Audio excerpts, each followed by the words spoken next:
And I would really appreciate it if you would stop Rob Taylor from blathering on and on.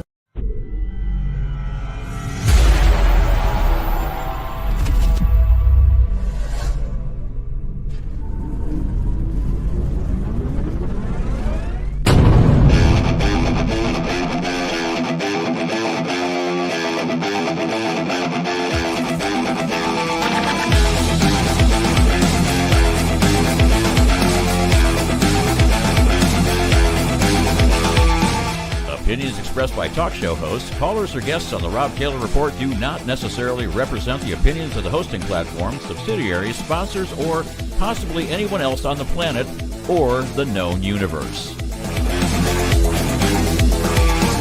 From the tinfoil and lead-lined broadcast bunker on the beautiful southern coast of Oregon, it's the Rob Taylor Report. So strap yourself in. Your weekly political therapy session is about to begin. Ladies and gentlemen, here he is, the nearly famous Rob Taylor.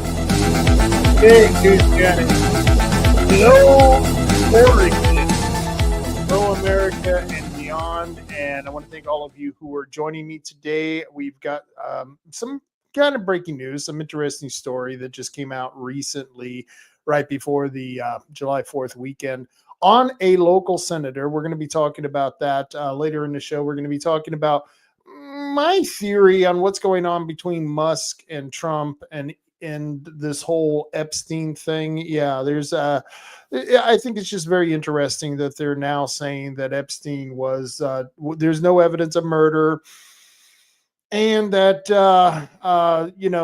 there's no list. I don't know. I think that it just seems strange that all these years we've been hearing about this list that exists, and then all of a sudden you don't hear about it after. Even Bondi, the DOJ, the lady from the DOJ, didn't she confirm this? I was looking for the video. I was kind of busy. It was an interesting thing, and I couldn't find it, where she even said that she had evidence of a list. Didn't she? I don't know. I'm going to have to go back and verify this. But I've got some guests with me because we got a lot of stuff to talk about. We're going to be covering the local Republican Party and a local Republican senator. And this is very important. And it makes me mad that I have to report on this because I'm part of the story. I don't like being part of the story. I just want to report on other issues. But that's how this has worked out. And it's very important because you, as a citizen, as a constituent in District 1, Senate District 1, or anyone who's in Oregon, if you want fairness in your legislature and fairness from your representatives, then you want someone who is ethical. And I will make the argument today that David Brock Smith is unethical. I believe he's criminal, and I think he's done some really bad stuff. And we're going to talk about that, and I'm going to bring on my guest today. I've got Marty Kuhrt and Chris Castleman joining me. Fellow Patriots in the fight. How are you guys doing? So far, so good. Thanks for having me on, Rob. No problem. I wasn't sure. You're sometimes busy on Mondays. It seems like you got things going on. I'm busy every day. You're busy every day. Yeah, I just finished up some work. Let me ask you, you just did that video of you in back up there at the end of Elrod, I believe it was, again, weren't you? Yep, it was the far west side of the school board property. It was like, yeah. Okay. If you go to the end of Elrod, there's woods right there, and on the right-hand side of the fire road is school board property for quite a while, and then everything else is private, and it's a complete dump. I saw Brandon Sada. Okay, I saw him post to you saying that he owns land up there. Has he gotten in contact with you? Because it'd be kind of cool to be able to go back up there and actually kick some people off the property. Yeah, we've talked about it. He owns property that butts up to the school board, part of it. And I haven't seen any active camps on that part of the property that's wooded. I haven't, explored every part of his property, but just the part that bounds up to the school board. There's abandoned camps. There used to be a huge one. that I'm sure he wasn't aware of, but it's since cleared. But those people have now moved further and further back into the woods. So you're a feral criminal living in the woods, and you're told, hey, you can't live here, instead of moving to some other city that like Portland that might welcome you better than we do. I guess you just move further back into the woods, unfortunately. So we were talking, me and Marty had done a tour of Shutter Creek prison, and we were talking to the guy up there, and I still haven't been able to have time to edit that video, Marty, because that'd be a really good one to put out. And we will do that eventually. But one of the things that came about from that tour is we were talking to him about the people who live in the area, and he confirmed there are homeless in the area. They do have to worry about it. They have cameras to watch the site and stuff. And I thought it was ironic that the prison has to now guard itself from the people who used to be in the prison, who are now been released and who have become feral humans plaguing Lakeside and other areas and Hauser and such. And I thought, how ironic this is. yeah, it's crazy. And you said homeless, and I've been actually thinking a lot about this recently. And because I always put descriptions on my videos, and I talk about this stuff a lot. And I'm done using the word homeless, because homeless people aren't the problem. Like, being homeless is not the issue. If you and I were homeless, or if anybody's homeless, just the fact that you have now become homeless is not the issue. And it also just giving these people a house. Like, look at how they treat the woods. So housing is not a problem. They would not magically be rehabilitated by finding a home, or by being given a home. We live in an amazing country with a lot of opportunities, and there's a lot of private organizations that provide even extra opportunities, and everybody is equally able to obtain those opportunities. And these people, you could put the blame on them, you could put the blame on somebody else, you could put the blame on nobody, but whatever. The fact is home status, housing status, has nothing to do with how these people are living in the woods. And I have got to say, when I ask these people their name, and they give me their name, and I run their name through various means, it's like a 95% criminal rate. I mean, these are, and I'm not talking like some criminal history from 20 years ago where they got a DUI. This is like, you are an active criminal. You've got a warrant, or you were recently arrested, or you're here. Like, sometimes I'll ask, like, why are you here? Because where are you from? Oh, I'm from Grants Pass. I'm from Eugene. Oh, okay. Well, why are you here? Oh, well, I got in trouble while I was passing through the area, and now I'm stuck here because I have court dates. It's like, what is that? That has nothing to do with housing, right?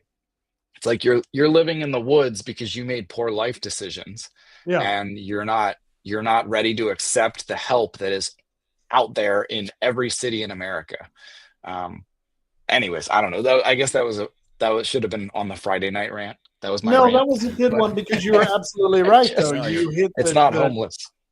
But you nailed it. You did a good job. Go ahead. Yeah, you're making salient points. I mean, and the whole thing is there's a lot of people out there that, like you said, they're not homeless because they don't have a dwelling to live in.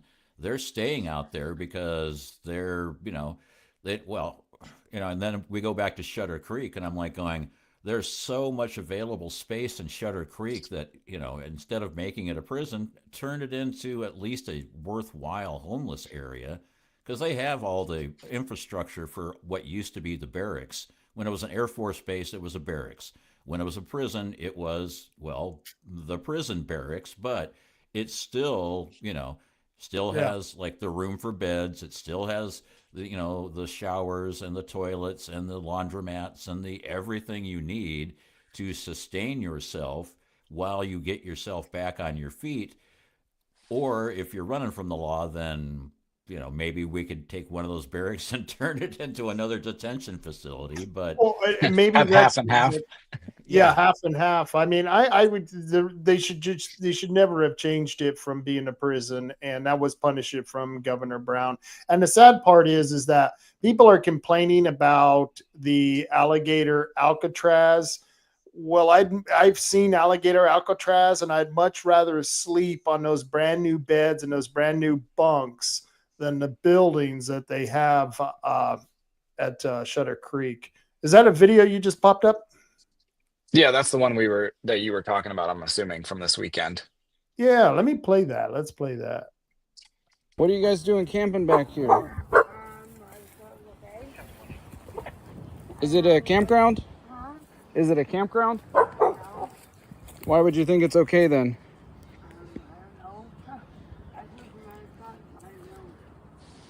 You know, it's school district property. You can't be camping back here and bringing all your stuff back here.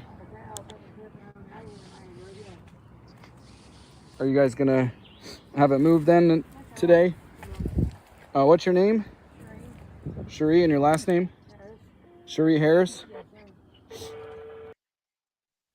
And I don't know if you remember with base and tackle Rob, Yeah. BTR, Doug Washington, whatever his name is now.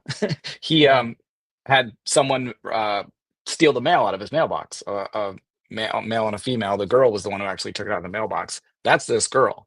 That was that whole thing. He chased after him with an axe handle and took their bikes, and they ran their mouths online on the internet saying that it wasn't them, even though they're like, clearly, it's clear as day on video. Right. He set up like a sensor so that when someone opens his mailbox, it sets off an alarm in the house. So he just like heard that alarm and bolted out there, and that, you know, that's that girl. She's out there camping in the woods. That red bike, that was, you had put that on the group, the neighborhood watch group, asking if anyone had any luck. No one yet. And I filed a police report with Coos Bay, like a, you know, found property report. It has the serial number on it. It's in pretty damn good condition, and that's a good bike. That's $1,000 bike in like 90% condition. It just definitely seemed out of place out there. I would imagine it was stolen. So can't imagine that was just. Yeah, I don't think that was, I don't think, they're out there buying $1,000 bikes on their EBT cards, and I just, not seeing it. There was stacked wood, and it's fire season, and I would assume that wood is for keeping themselves warm. Anyone else see a problem with this? I don't know. And that wood was from a kind of a dead tree, so like one could argue they're clearing the underbrush, which is a good thing. But I didn't roll the camera at the time when I should have, because there were many trees around there, young cedar trees, you know, like foot to 16-inch diameter, that were chopped down. They're chopping down like live growing tree, you know, they're destroying the forest, and it's half private and it's half school board property. They're cutting it down, living back there, burning it during fire season. Like none of this is good. None of this is sane. Right. We live in a civilized world, don't we? I mean, it's wild. Like the liberals who encourage this and create this environment, it's insane, right? Like they'll have all this empathy in the world for homeless, immigrants, ex-felons, you name it, sex offenders. They have all this empathy for all these people. But like I lived in San Francisco for a while during the BLM stuff. It was like when Colin Kaepernick sat down for the national anthem and refused to like stand for the national anthem. And I posted a video. I was not political.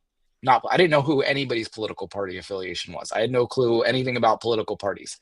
I just posted a video of me with my hand over my heart in a state park with my hat off and hand over my heart, saluting the flag with it waving. That's all I did. And I, a little message about this is what I stand for. I stand for freedom. I stand for this. I lost friends over that. Oh my God! So I can believe it. Out of like right away, it was done. Like it didn't matter who I was in the past or anything I've ever done, what they liked about me, nothing. It was immediate. Yeah. All this empathy, again, sex offenders, criminals, homeless people, immigrants, anything, but someone who stands for the flag.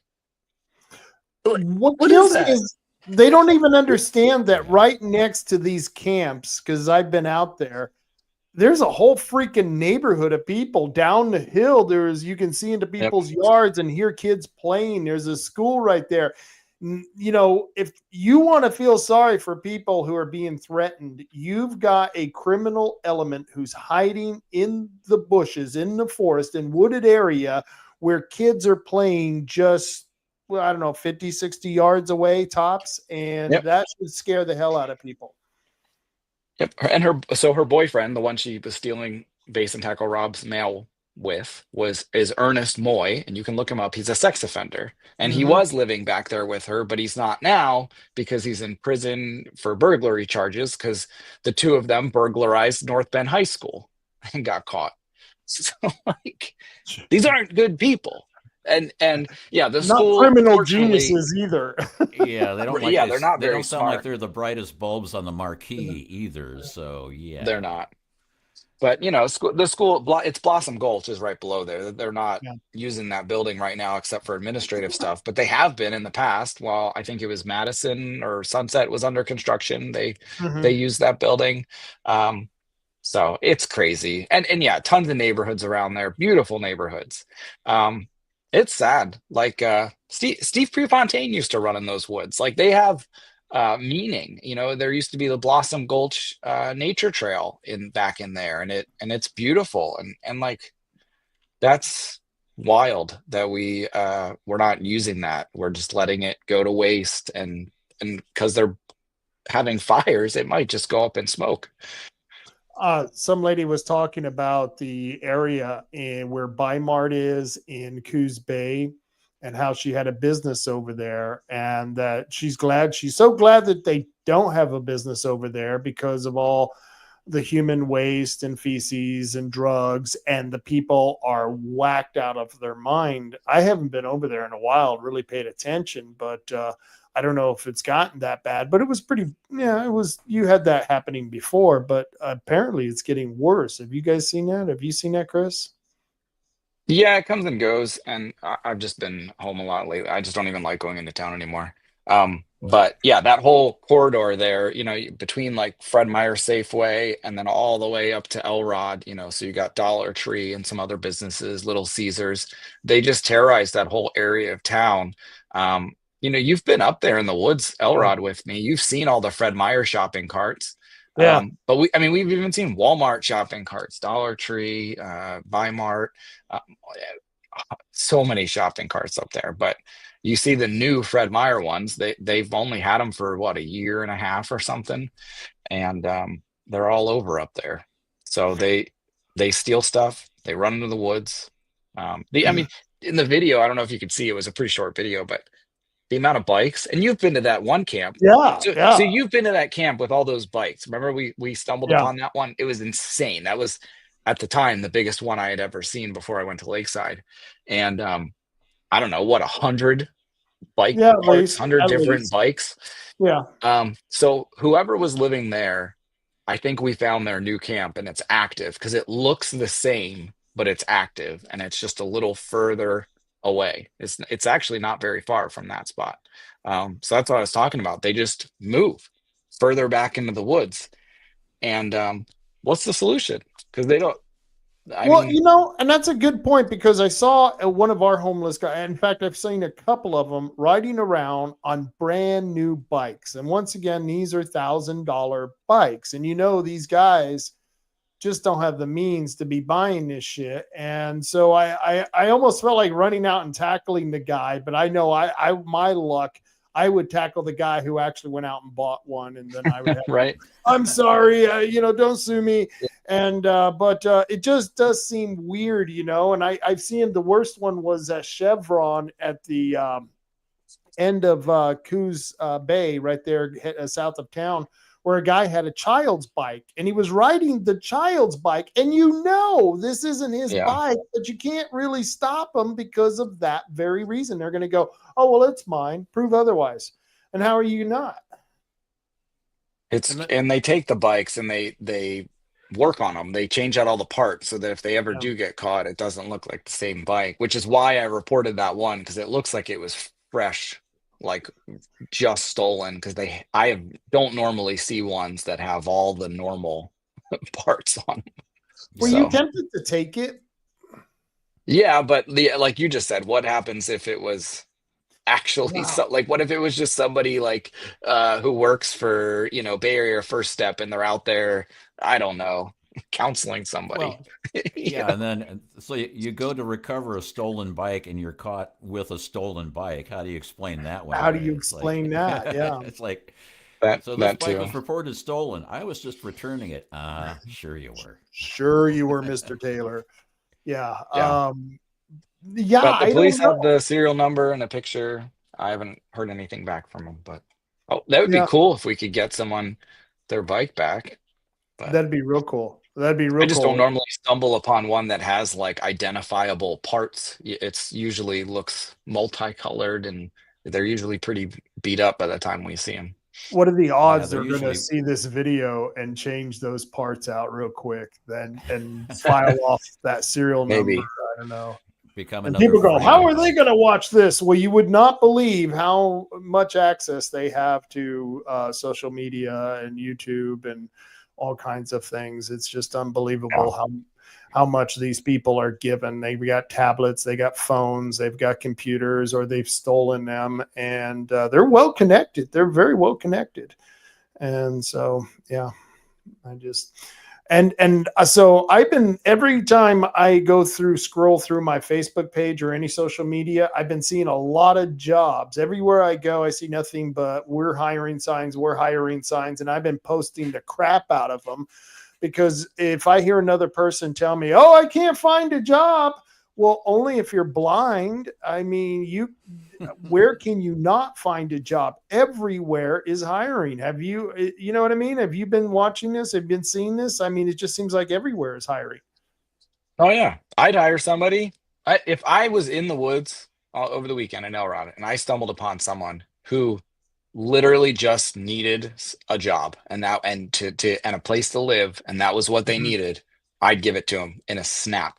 I've got some work that I need done around the property, enough to sustain somebody probably for quite a few months financially, and give them something to do, and I'd let them stay here, like some able-bodied person. And they're out there, they just don't want to. Right. And I've done it before. At my restaurant in California, I employed homeless people. But again, I'm saying homeless that time in the definition of the word, like that's all they were. They had so many. You talk to them, and they actually had some really unfortunate circumstances, and they just Right. needed someone to care about them, and that worked in that situation. But it doesn't seem like that's what's going on here. These people are their own demons. And there's a young lady. Her name is Sonia, and I forget Sonia's last name. And she runs the young. It's for young teenagers who are getting out of foster care, or they just don't have a home to go to and have been kicked out for one reason or another. And gosh, I wish I could think of the name because she had just contacted me, and she has contacted me because of AYA? and gosh, I can't think of the name. It was a Is it school that AYA? was, yeah, that doesn't sound familiar. I was thinking the Ark. Does the Ark sound familiar? Kind of. But I've been Part of so many places. Marshfield School. Yeah, there's quite a few places. But she had contacted me because the Democrats had given her the Democrat Party had given them a bunch of money and stuff and wanted me to contact the Republicans to see if the Republicans would like to give them some money and stuff. And I said, I don't even know who the hell you contact, and I'm not even Yeah. sure what kind of response they'll get.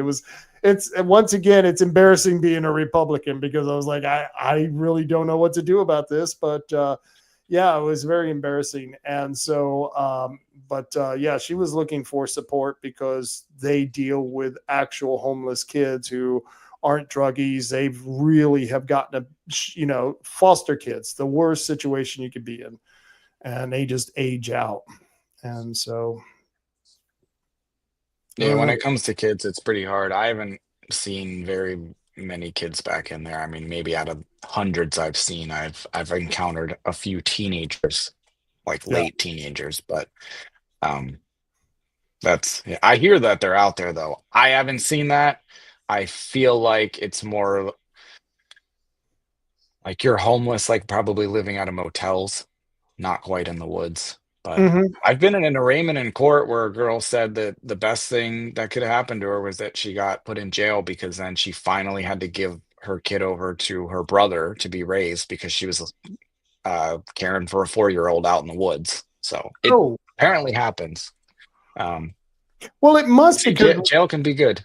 yeah, jail can be good, but we walked that one site you were just talking about, that large site. There was a crib out there. Remember the crib? How eerie that Oh yeah, was with the children's toys around it, and you could I've almost picture children being there. It was weird and eerie. I've definitely come across a few weird things like that too. But then again, I've found men out there who like to collect women's underwear, so that's why that's Mhm. out there, and men who like to dress up in drag. So that's, just because you find women's clothes doesn't mean that there's women and toys. I've seen a crazy lady who just carried around stuffed animals and children's toys all the time because she was, I guess, just stuck in the past. So I've seen that, and yeah, I've seen that one too. Well, that's but just too who bad, knows? and hopefully people knowing keep the pressure up. Talking about keeping the pressure up. This week, Marty finally got an answer from the Secretary of State. He had reported our favorite senator, David Brock Smith, for not filing on what was it, 92 plays of 3-minute segment commercials, 5 hours of airtime, 5 hours of airtime they gave this son of a bitch. And he claimed that it was the radio station claimed it was public service announcement.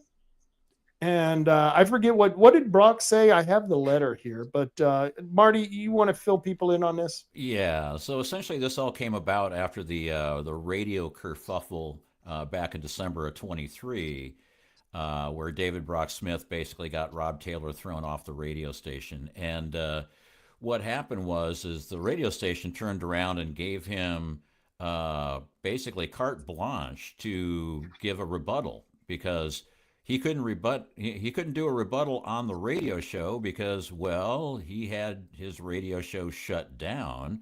So they were basically saying, well, there was no opportunity for David Brock Smith to give a rebuttal on the Rob Taylor show because we canceled the Rob Taylor show. So we gave him 3 minutes of airtime to, say whatever he wanted. And I do have that recording somewhere, but I don't really choose to want to listen to it again. But the No. whole point is not only did they just play it once, no, they played it 92 times over the span of a couple of weeks. And it was basically a 3 minute long ad where he was whining about, how it was so unfair that we had, asked him questions about why did he get $125,000 from Tuttle, and can he explain why this guy who was the managing director for Newport Asia, a Chinese investment firm out of San Francisco, could he give us a good answer why? And of course, that all blew up, and everybody knows that story by now. But I kind of went to the radio station, and since I used to own a radio station, I was looking at their FCC filings, going, well, if they're doing political announcements, you have to actually log those on the FCC site within like a week. You have to say, we ran these ads for this candidate for this long at this time. So you have to do your FCC filings. Well, they didn't have any. So I called them up and I said, hey, you were playing all these DBS ads. And they said, oh, they're PSAs. And I'm going, I don't think they are.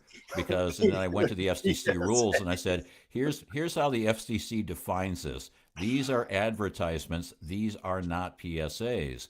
And so they amended their posting and they said, sorry for posting late, but on advisement of our FCC counsel, these are not PSAs. These are ads. So they gave him 92 ads, 3 minutes long, at $18 an ad, which means you got 4,900 some odd dollars of free advertising. And so I went to Orastar and I'm like going, he never filed that he got, an in-kind contribution or a donation from Bicoastal Media for $5,000.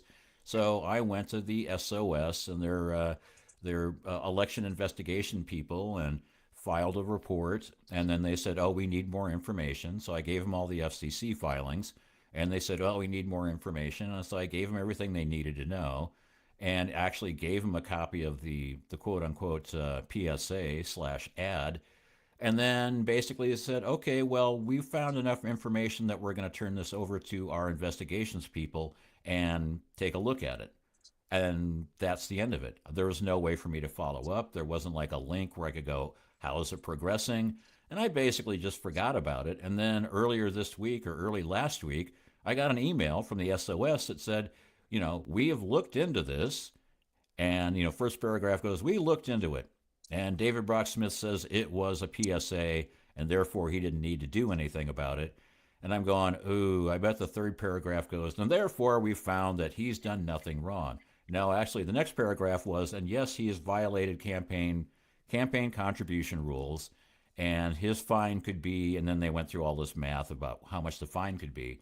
But essentially, they are agreeing that he violated campaign finance rules. So that's the quick story, even though I extended it out for like 2 minutes, but that's the quick story. Was it anywhere labeled on the letter that they had found it was unintentional? That this was unintentional by David Brock Smith, because I don't remember that in the letter. No, I don't remember that. I don't remember that either. Because Avery Horton, I screwed up, and I had said in my newsletter that I sent out for the show today that David Brock Smith was found guilty by the Secretary of State of violating finance laws, and Avery Horton sent it back and said, you better be careful using the word guilty because he didn't really break a law. It was a civil violation, and that the Secretary of State determined that it was, what did I just say? It was unintentional. And I didn't see anywhere in the letter where it said it was unintentional. That was just an AI quote that he had gotten. And so, I'm thinking bullshit. It was unintentional. He didn't want people to know he was getting a free freaking commercial for basically not answering the questions. And that's really what it was. And of course, the station didn't want people to know that they were giving him a free commercial for being coerced into getting rid of me. And that's what happened here. And I believe this pretty much proves it, doesn't it? Yeah, well, and they were, essentially in the letter from the station on the FCC site, it basically said, we gave him this time because he could not rebut on the air, and he couldn't do a rebuttal on the air. So we wanted to give him his opportunity to speak. Well, he had plenty of opportunity to speak during the show. He just chose to scream at us as opposed to actually answering questions. So, yeah, but the whole point is we know that DBS came down on bicoastal media, went directly to Mike Wilson, who's the guy that owns the 60 some odd stations up and down the coast here. And then he also got Tuttle involved because, Wilson basically said, well, and Tuttle is nice enough not to file any, defamation charges. And I'm like, okay, that sounds like a pretty good threat to me. You're saying he was nice enough not to consider filing defamation charges, which means the subject had to have come up. You don't just. Well, I know it did in the meeting. Email.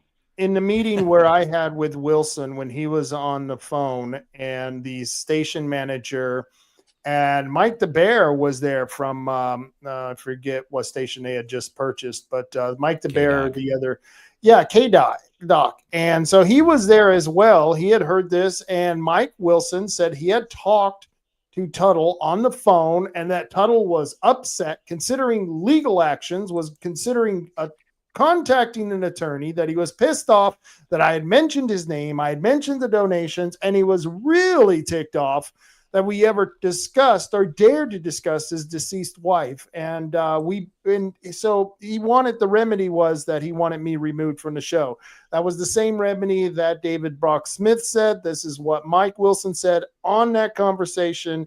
And that changed when he wrote the email. Mike Wilson wrote the email saying that he was not coerced into this. Well, I don't know. And a millionaire threatening to sue you and a senator blasting you on email, if that's not coercion, I really don't know what the fuck is. Yeah.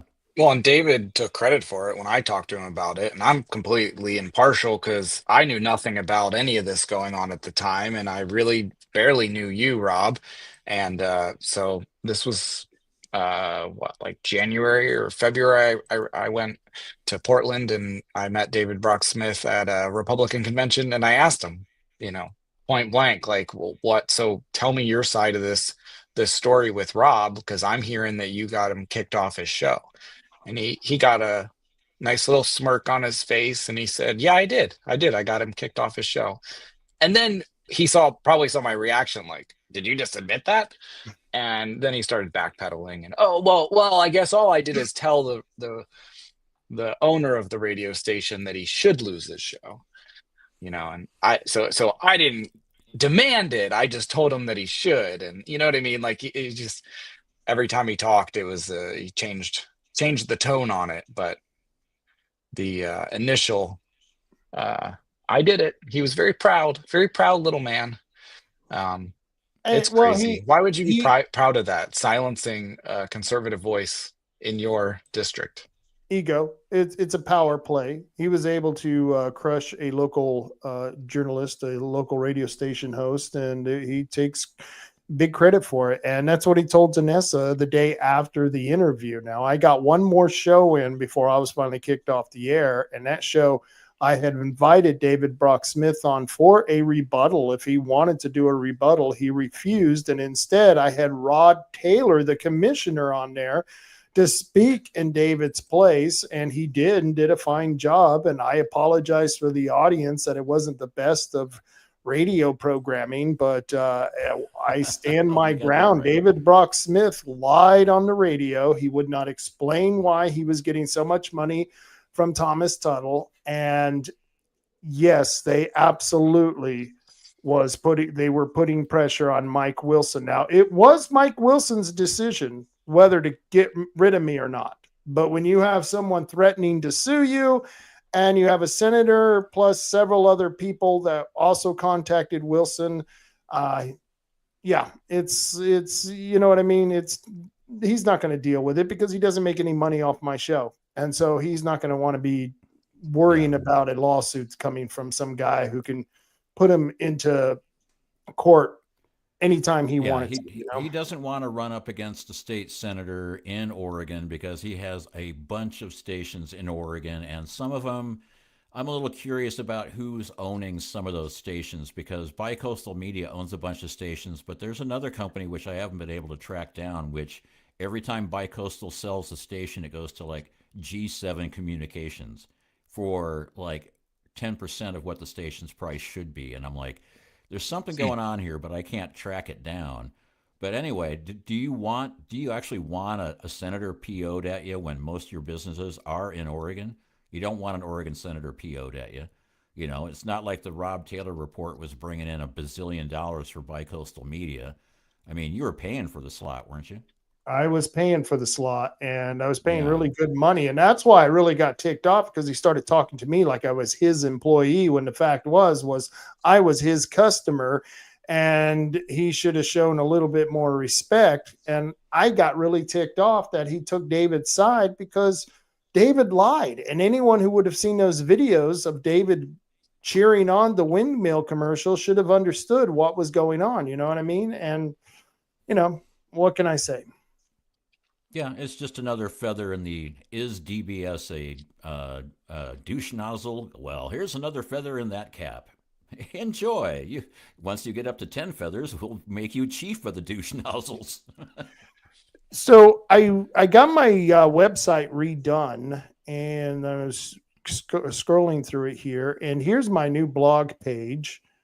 It's unfortunate that I'm going to try to post a lot of the old posts that I had on my other blog page, because I had 5 years of post. But here's the post for David Brock Smith. Don't you just love that picture? God, what a great Why, guy. yes. And I just wanted to show everyone this. You can read the story. This tells the story of what happened. Here's the commercial. If you want to hear the commercial, it's there. You scroll down. Here's the video of him admitting that he was in support of the wind turbine projects.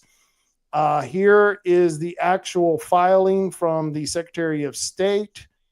And at the very bottom is the original filing where they were talking about this being a commercial where everyone knew, including the radio station. I guarantee you knew this wasn't a commercial.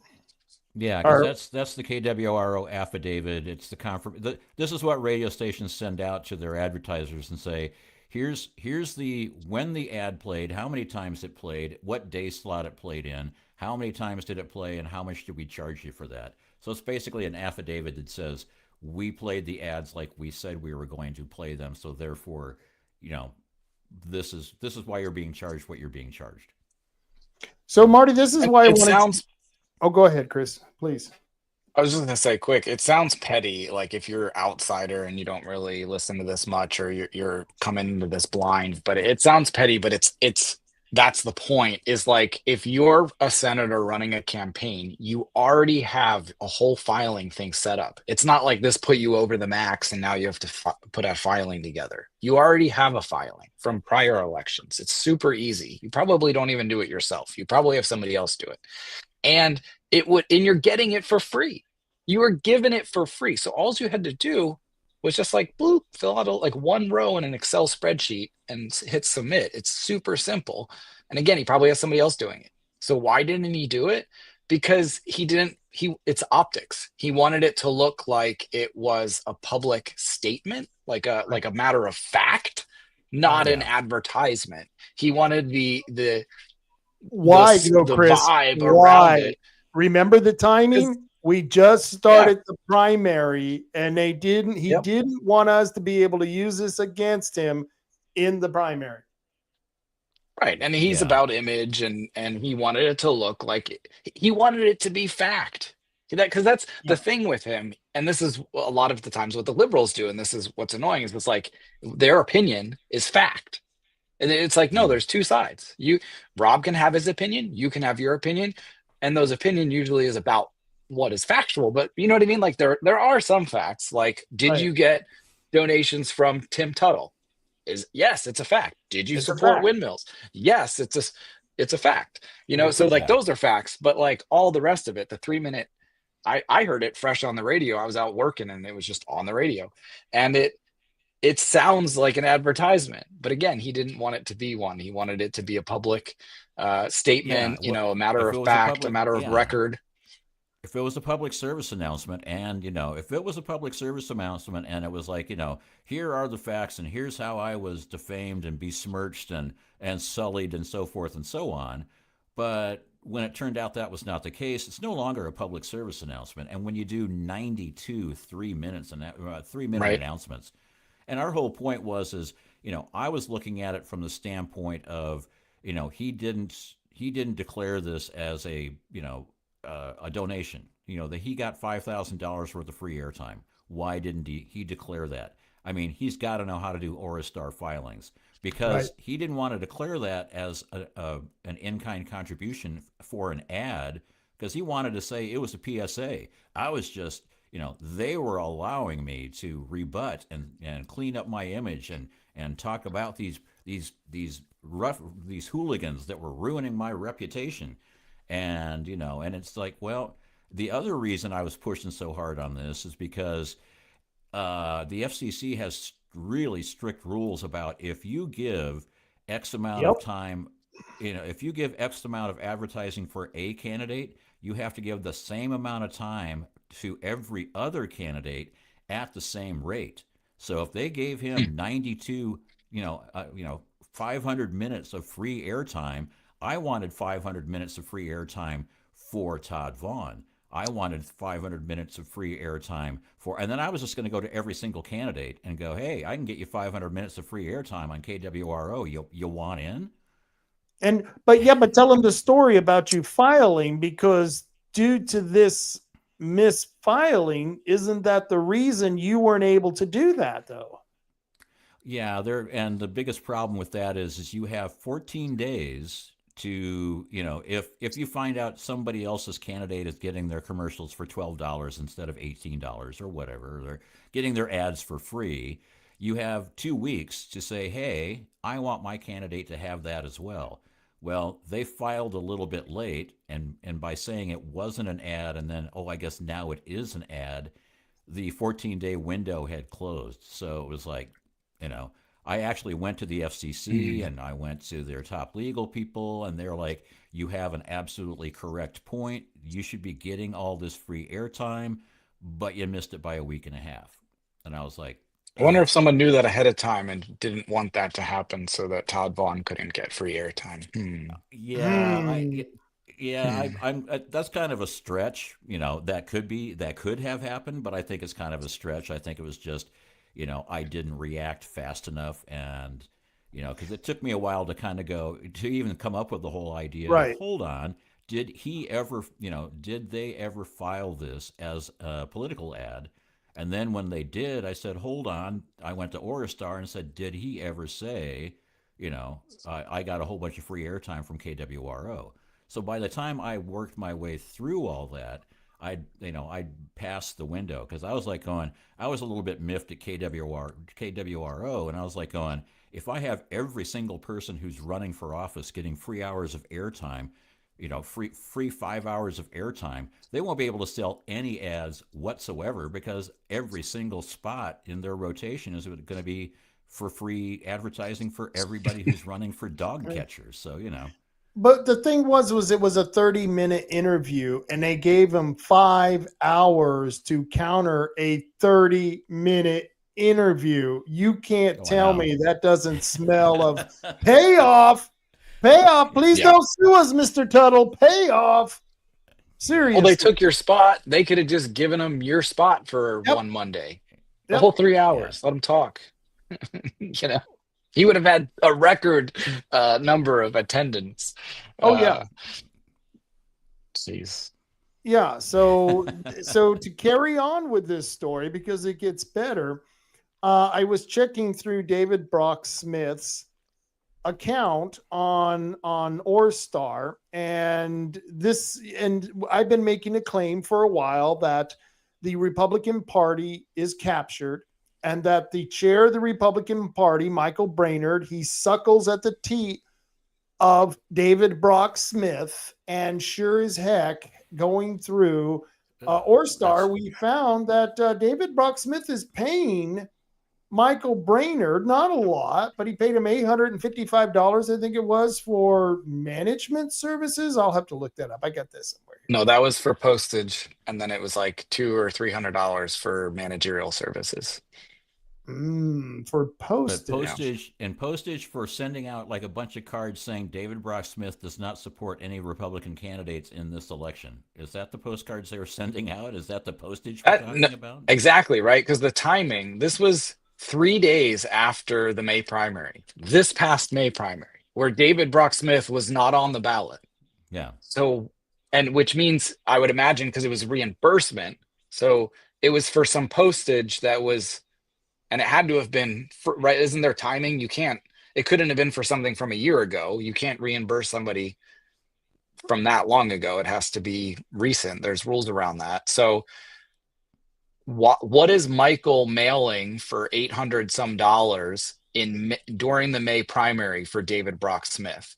Right. And then yeah, what's the $200 to $300 for managerial service? Was that just managing the mailing? And again, what did he mail? What did you mail, David? Michael, where are you guys? I've just heard crickets. We've asked them, they won't respond. What are you guys mailing in the May primary? The only thing I know that David Brock Smith, in relation to this past May primary, was that David Brock Smith endorsed the Democrats running for the SWAC board. Yeah. So I can only assume that that he was helping pay for that mailing to endorse the Democrats. So was Michael involved in that? Management services. Yeah, that is a damn good question. $230. What did you manage, Michael? But I because You're supposed to be Michael, managing the Republican Party, but instead you're managing a mailer for a senator's campaign that isn't, there's no campaign. right. So why are, and if you look at the other transactions around that time, there's like hotel expenses and food expenses out in Bend, and both Michael and David were in Bend. So like, did David pay for his attendance at this Republican conference out of his campaign fund? What? Why are you campaigning at this conference? I was there. I didn't hear him campaigning.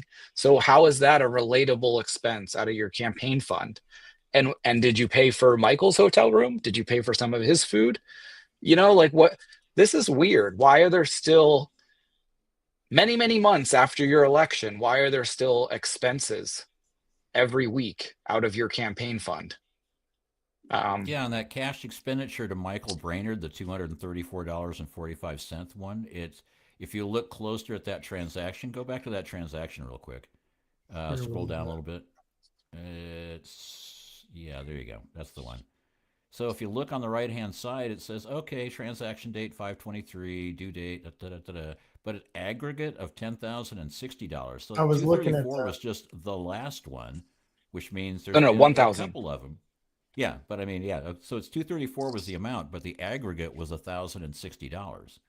So Right. there It's are just other- it's the 800. It's the two right there. It's just the postage and the managerial services.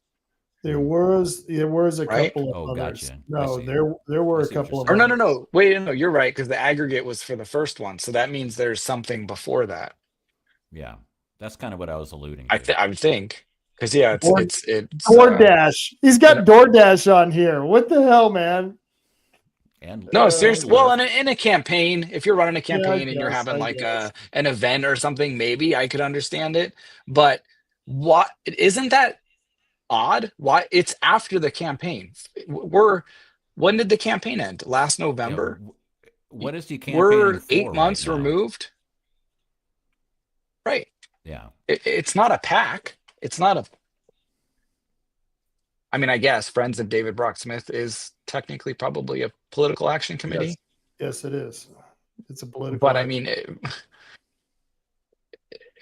I just don't understand this. This is why people don't give your money to politics unless it's for a specific. It's kind of like giving money to homeless people. Don't just hand some bum on the street money, because I've proven that this just goes to prostitution in some cases. Like they'll take the money and go buy a prostitute, or they'll take the money and go buy beer. I have it on video.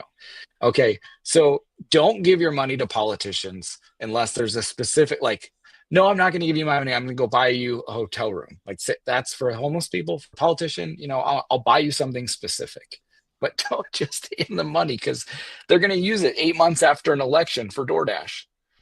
Yeah, or don't for give your hotel money to a rooms or for politician because they're buffets. going to go. Yeah, they're going to go buy beer and hookers. So yeah, come on, don't give your money to a politician. They Yeah, might do that too. I don't know. Well, there's a Thomas Tuttle in 24, May of 24. That would have been the primary. Tuttle gave him 10,000. 10K. Jeez. 10K. Wonder what you get for that. Ah, What do you get I don't in know. return? What do you Yeah, get? and I for haven't 10K? actually. The thing is you can start looking at some of these other, like PACs and other things that donate a lot of money, and it's like, okay, who were they attached to? And you can start. Well, here's a following the question: Who does Tim Tuttle EICs. give money to? Who does he give money to besides David Brock Smith? Well, he I actually mean, 10K is a lot of money. Yeah. No, he's given money to other candidates locally, but most of it has been Republicans on the federal level. But the Republicans like Liz Cheney and Mitt Romney, wasn't that it? Marty, wasn't that one of them? Yeah, it's been a while. It's been a while since I've tracked all those down, because at one point I was looking up what he was contributing to, and then he had other things like the Knickerbocker Fund, and he had some some other things that he was associated with, and pretty soon I got fairly deep into the weeds. But yeah, there was a Cheney in there, there was a Romney in there, but those are at the federal level. Is he? Those But I is he haven't. supporting local stuff? Like, is he it's just odd to me to just blast it. $10,000. That'd be someone to me who's like very involved in local politics. He has a couple of nonprofits that coincidentally David Brock Smith is the chair of these nonprofits, and he makes $25,000 a year managing nonprofits for Tim Tuttle. And when I talked to David about that, I asked him, like, is that true? And he said, yes, it was to offset the money he would lose by becoming a senator, because his salary for senator was much lower, I guess, than what he was used to. I don't know what he did before. And Tim hired him at that rate specifically. It was a rate that would specifically offset his drop in salary for being a senator. Right. Which, like, I get you're trying to explain that, like, he's trying to say, like, oh, I'm not making a lot of money at this nonprofit. Essentially, like, oh, I could be making a lot more as the chair of a nonprofit. And he's trying to, paint it that way. But it's like, but doesn't that sound to me like an arrangement? That is an Like- arrangement. That is an arrangement. What you just described is an arrangement. Right? Well, And I asked him, I said, can you explain this to me as a normal person hearing this? Like, Yeah. Oh, you Sorry, can probably Marty, just go ahead. check, probably just do a search on Tuttle. You'll get more hits that way. But I mean, like when we went to look at the Southwest Oregon Children's Association or whatever the heck it was called, and we were in Gold Beach going to the courthouse for other reasons. And I'm like, oh, let's go check this place out. It's only like 2 blocks away. So we went down there, and it's basically an empty building, and all the windows are, either have the shades drawn or they have something on the inside of the windows so you can't look in.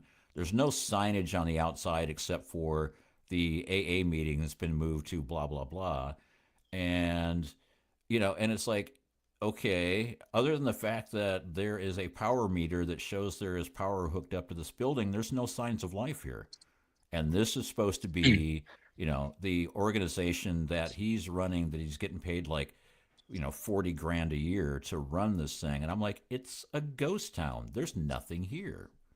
So and Marty, what have these people done? I've got Thomas Tuttle up on the screen, and by the way, he must give under another. I think it's Thomas R. Tuttle. I'll have to check that next. But Well, and there's Tim Tuttle as well. That's his true, nickname is Tim Tuttle. But do you notice something very strange about these postings, especially the donations to Christine Drazen? I don't know. Let me see if you guys can see that.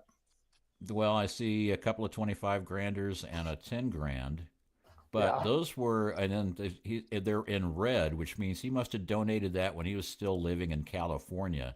How can you do that when you're voting? How can you do that, Marty, when you're voting in Gold Beach? How can that be possible?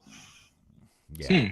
Well, David assured me that Tim Tuttle lives and votes in Oregon, and that he's been doing it since, I believe he said 2008, since he moved here. Somebody's lying.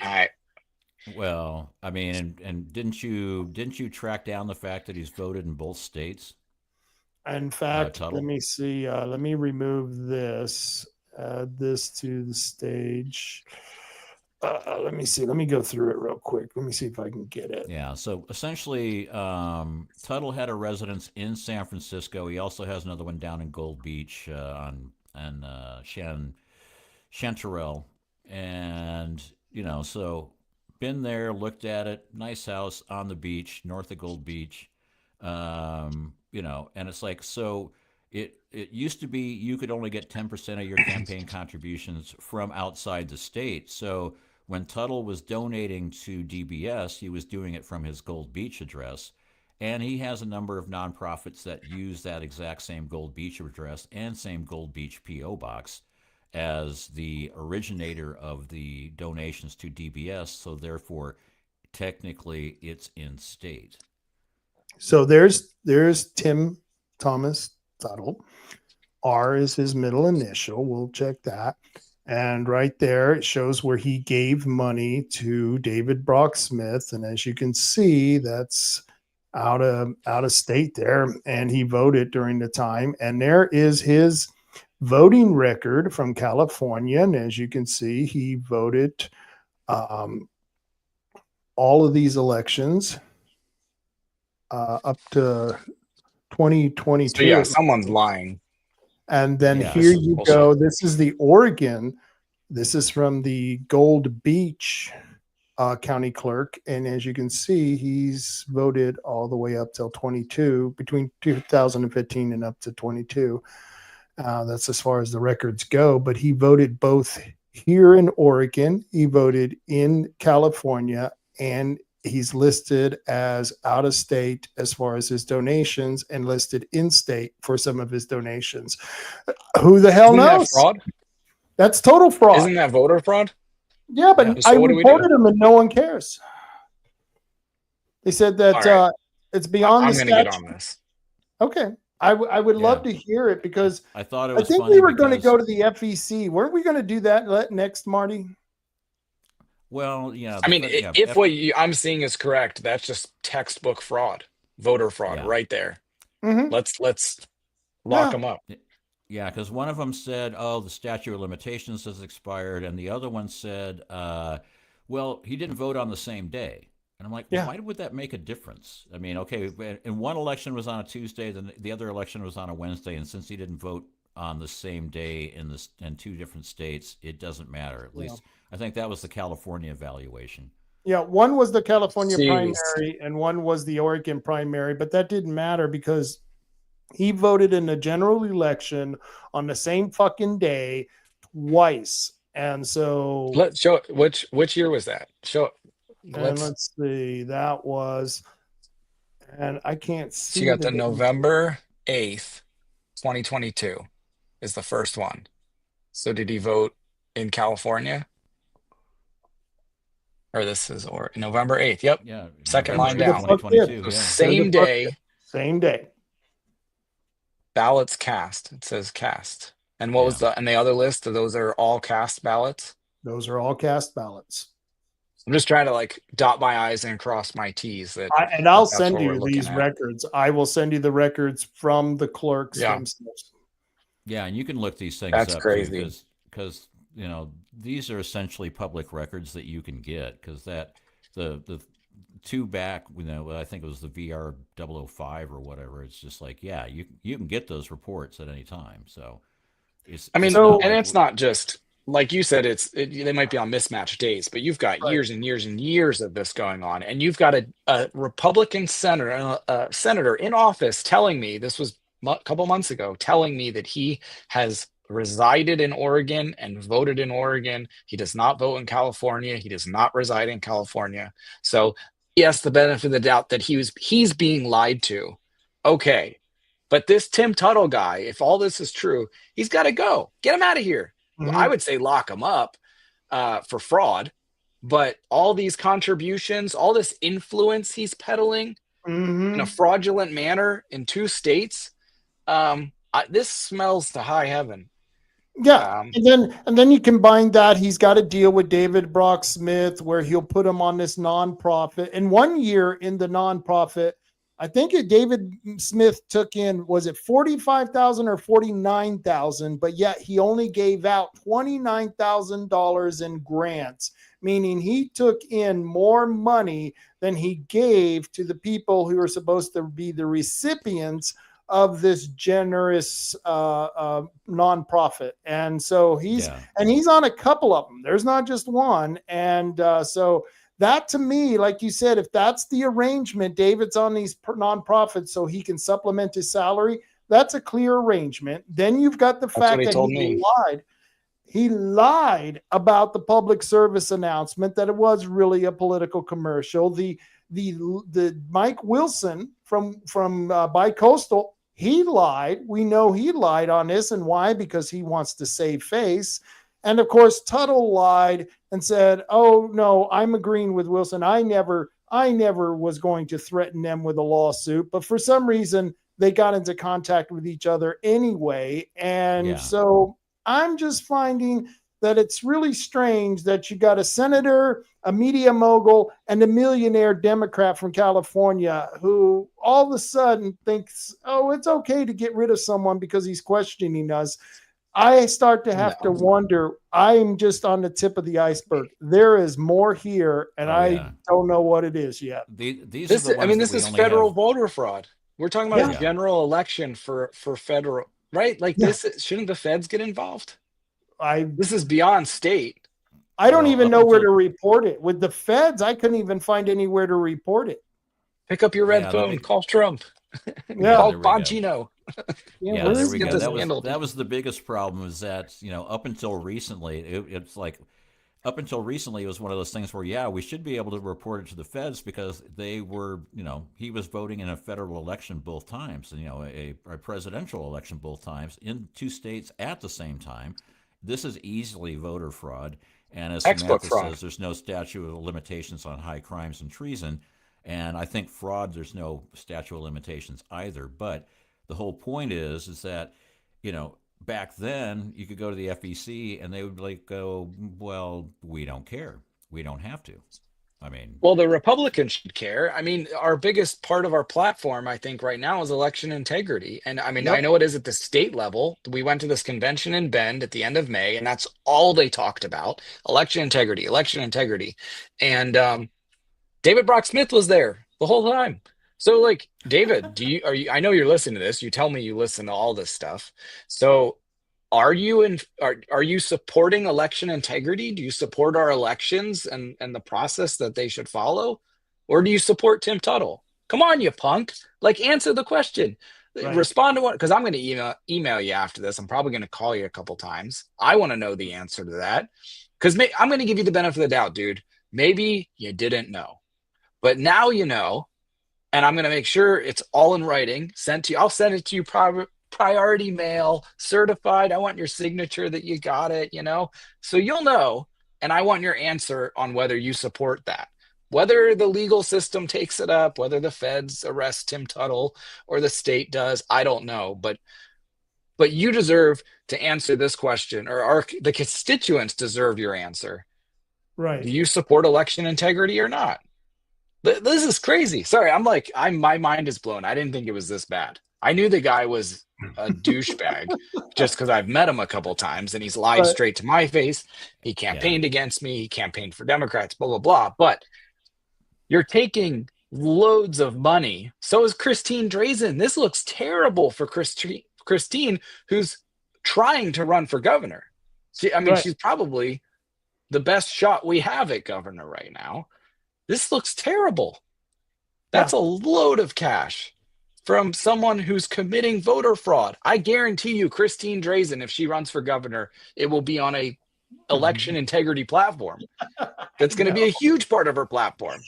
So, I'm going to try and get a hold of Christine and talk to her about it, because this is crazy. This is nuts. I know. And eventually she's going to be running for governor, more than likely. David might be running for governor. And of course, the first questions the Democrats are going to ask is, your platform, your number one platform issue is election integrity, but yet your top donor is committing voter fraud. Do you have a problem with that, Mr. Smith or Mrs. Drazen? Do you have a problem with that? Textbook voter fraud. Textbook voter fraud.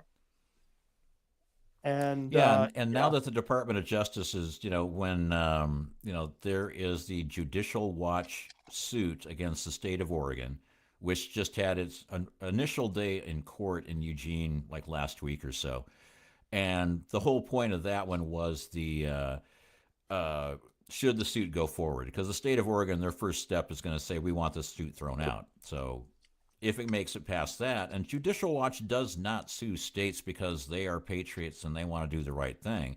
They do it because they can make a lot of money by settling.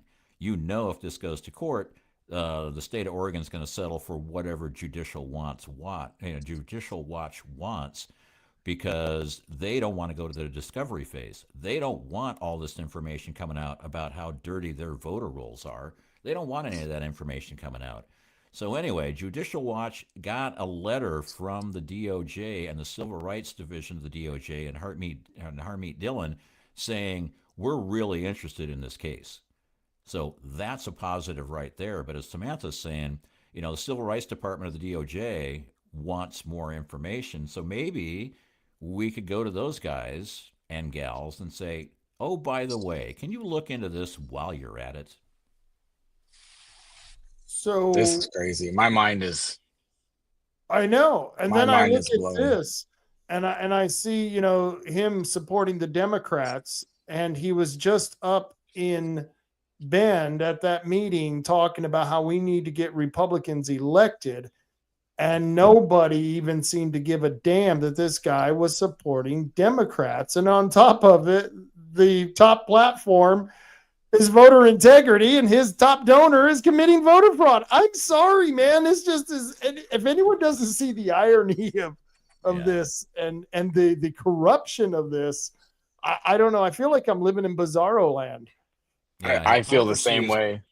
The hypocrisy is obviously not in his dictionary anywhere, or he just doesn't understand the meaning of it, because it's like, our main platform is election integrity. Well, except if Tim Tuttle's doing it, then I'm good with it.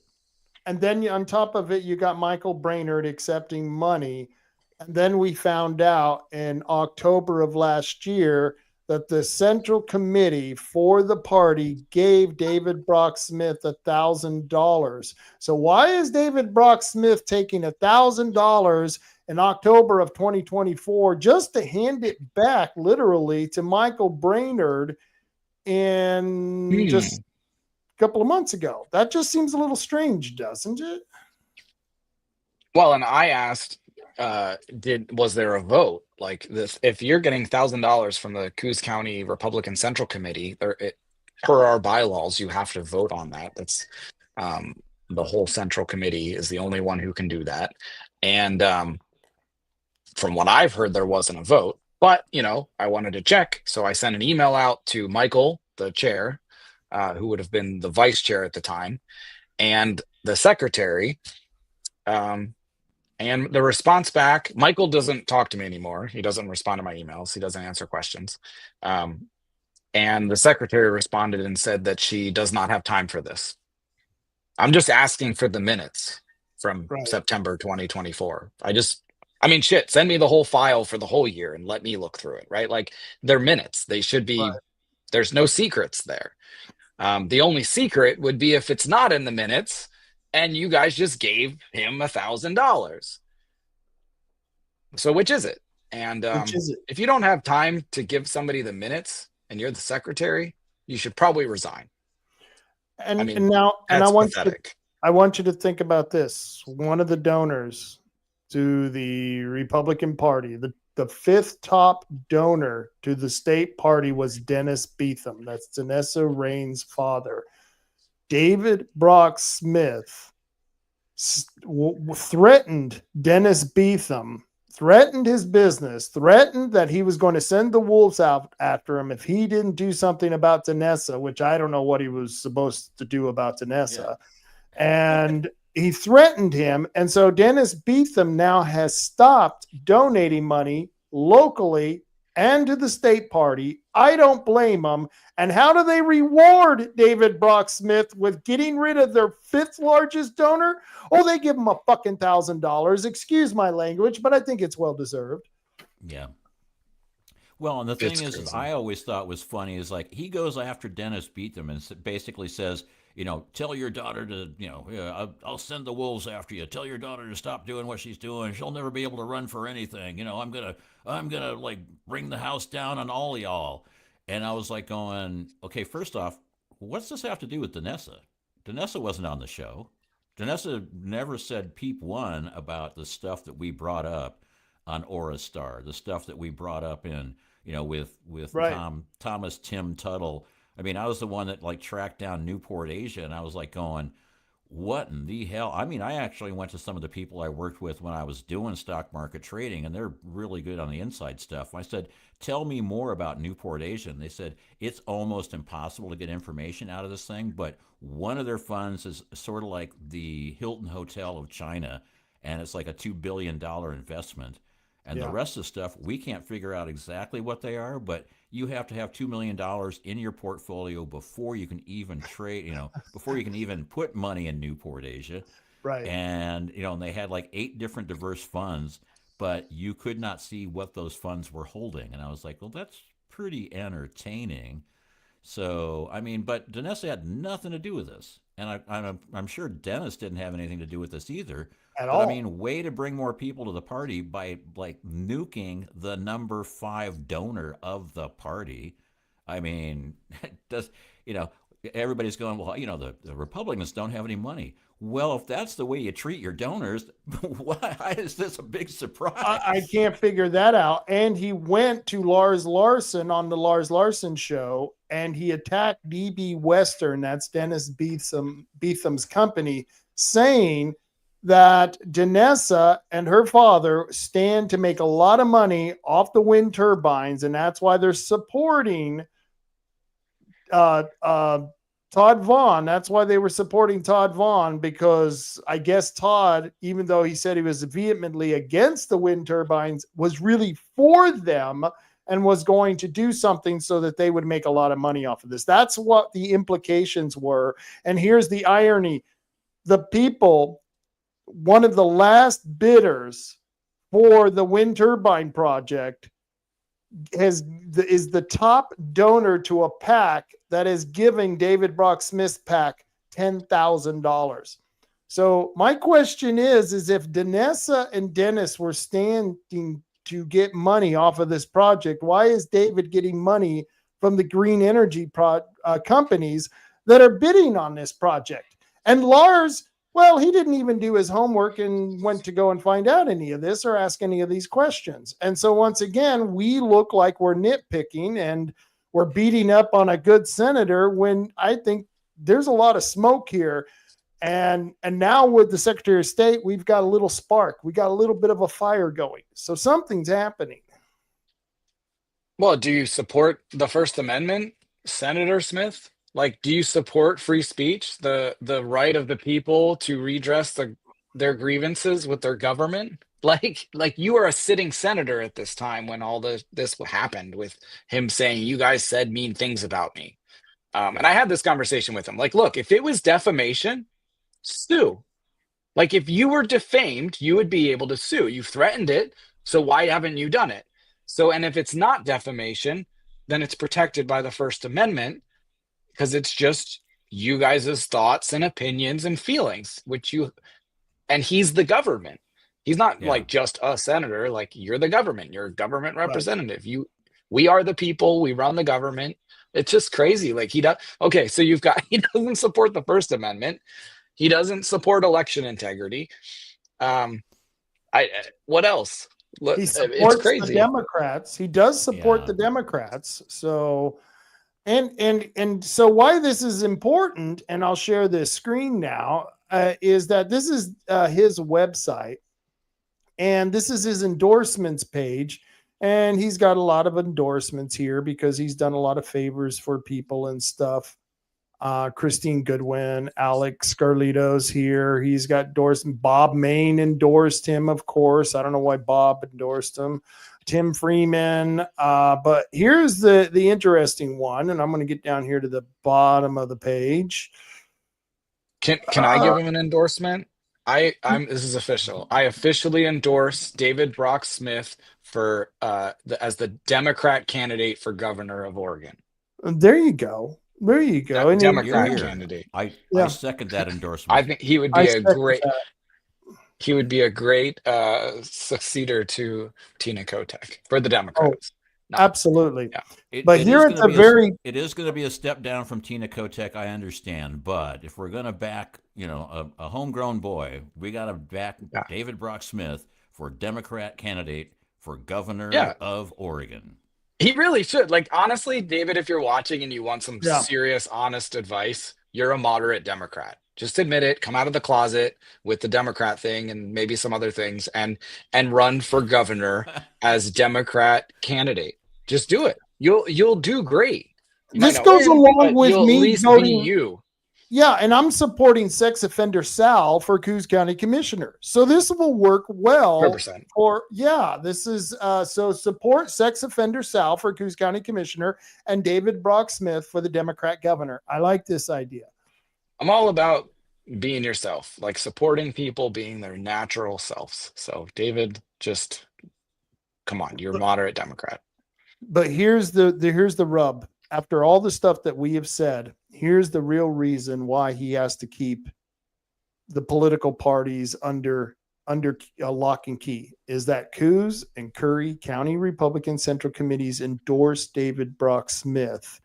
And if he lost that endorsement by the second largest county in his district, and they supported a primary candidate and actually started coming out and showing people what kind of senator David Brock Smith is, he would lose. I I think guarantee that might he would happen in a lose. couple of years. And I think it's going to happen. I find it funny that that list of endorsements, it says Coos and Curry Republican Central Committees. How about Douglas? I mean, Douglas County is like way bent towards Right. DBS, and how dare you even question DBS? We're going to throw you off our committees for saying that DBS is not 100% angelic material of the highest quality. And then why didn't they give him an endorsement? I mean, it should be Coos, They don't Curry, have an and Douglas endorsement. counties.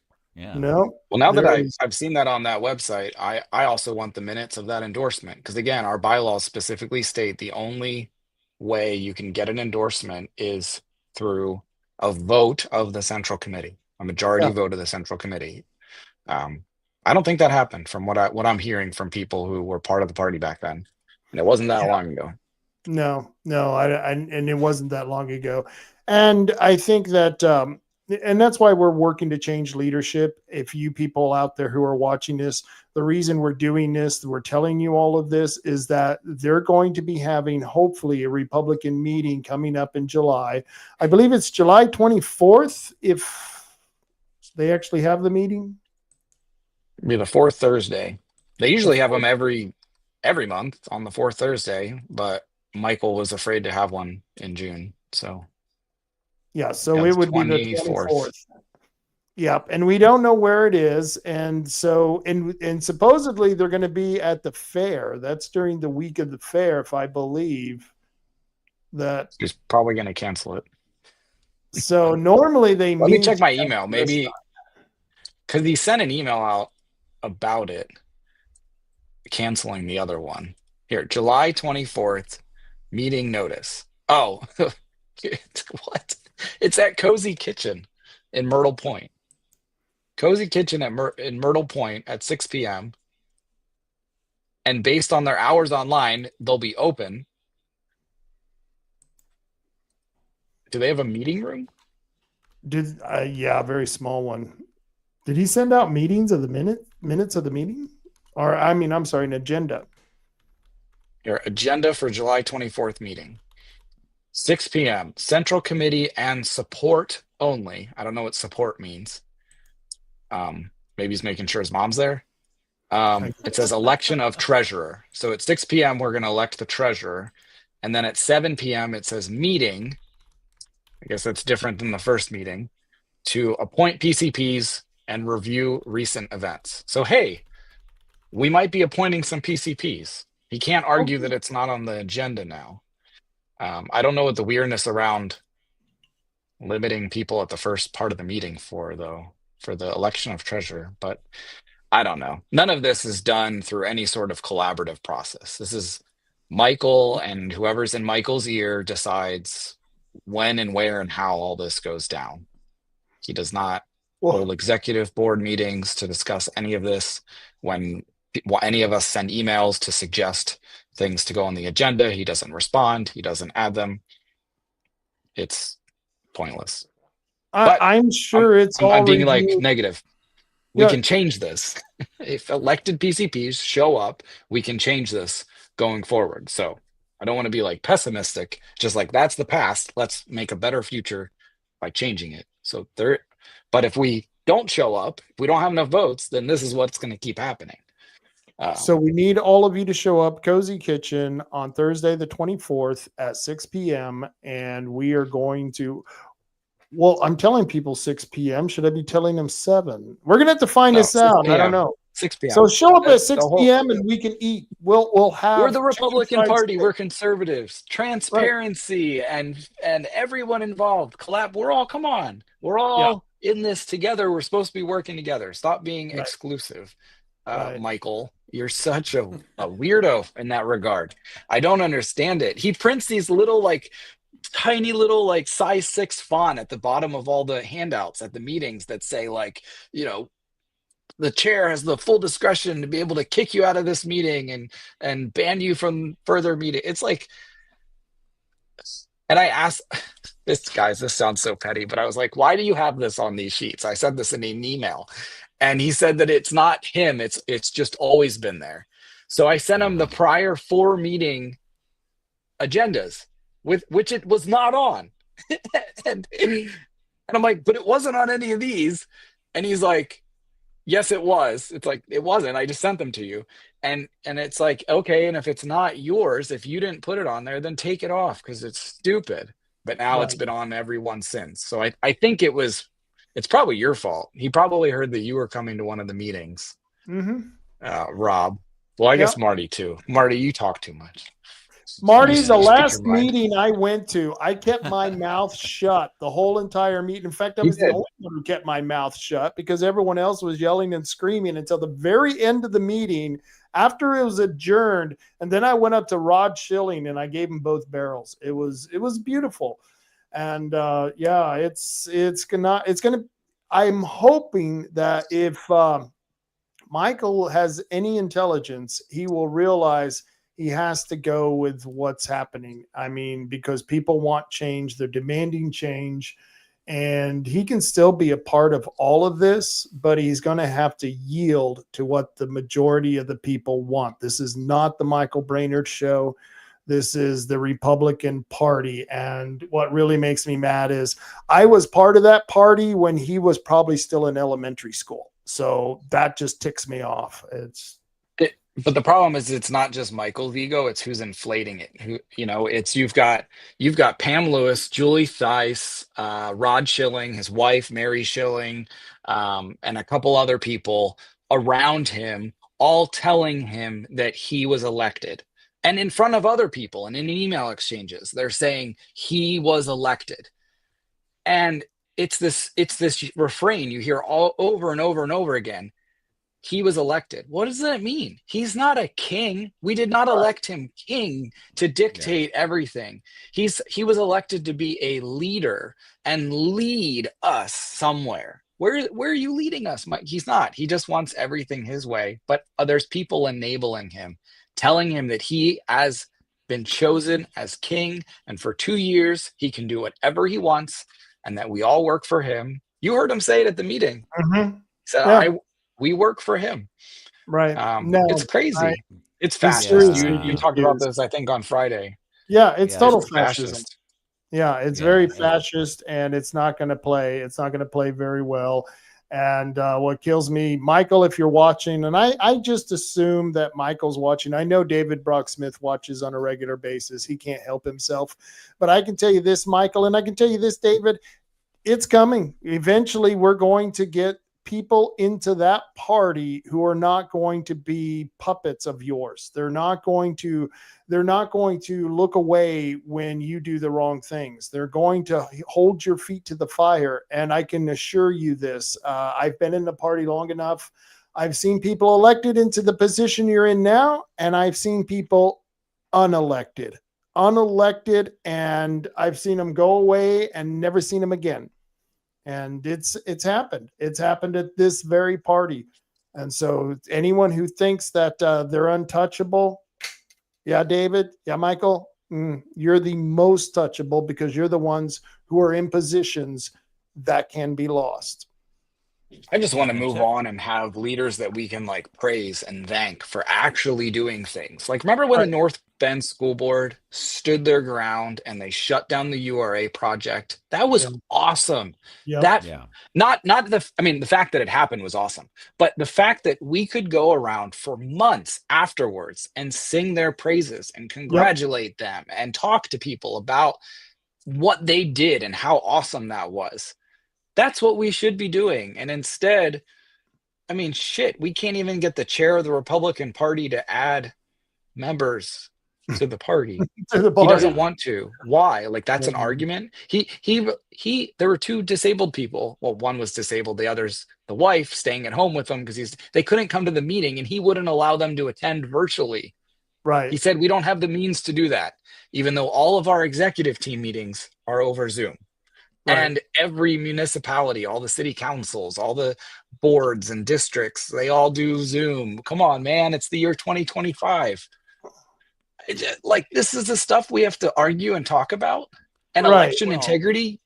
and he's constantly contradicting, well-known facts. It's like, oh, this thing has always been on the agenda. Well, no, it hasn't. Right. Oh, yeah, Right. there's no way to do a Zoom call. Well, then how is it that we do executive meetings? And it's like, Right.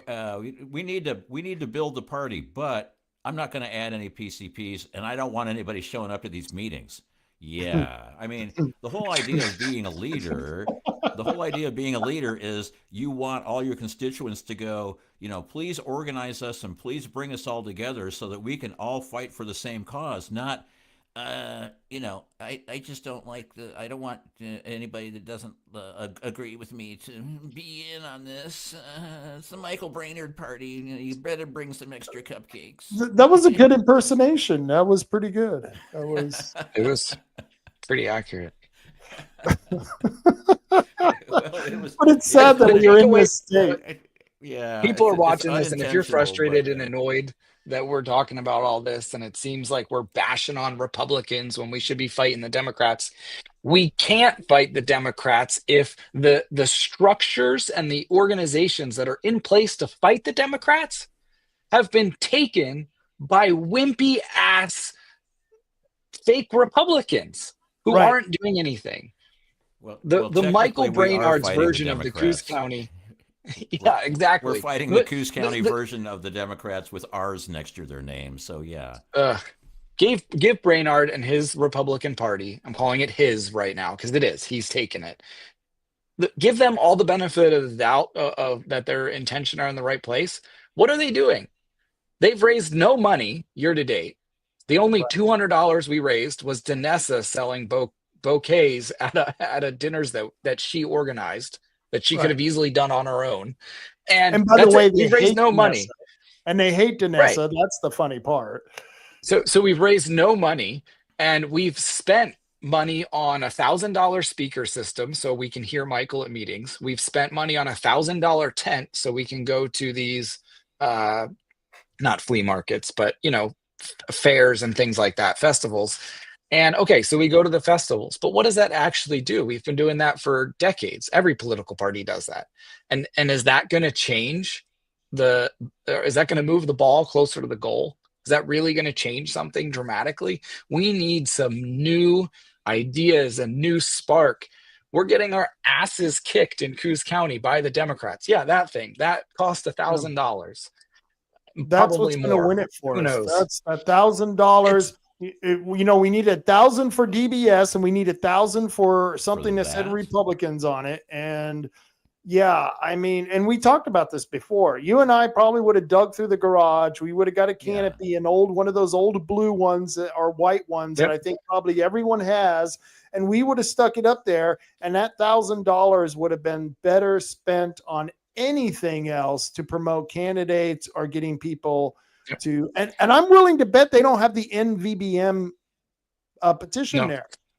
No. And they probably won't at the fair. They won't. I mean, I've been working on this, and it's like, yeah, basically the Republicans don't want us at their booth at the fair. And I'm like, really? So election integrity, which is part of the statewide platform, is not part of the Coos County platform? Is that the whole thing?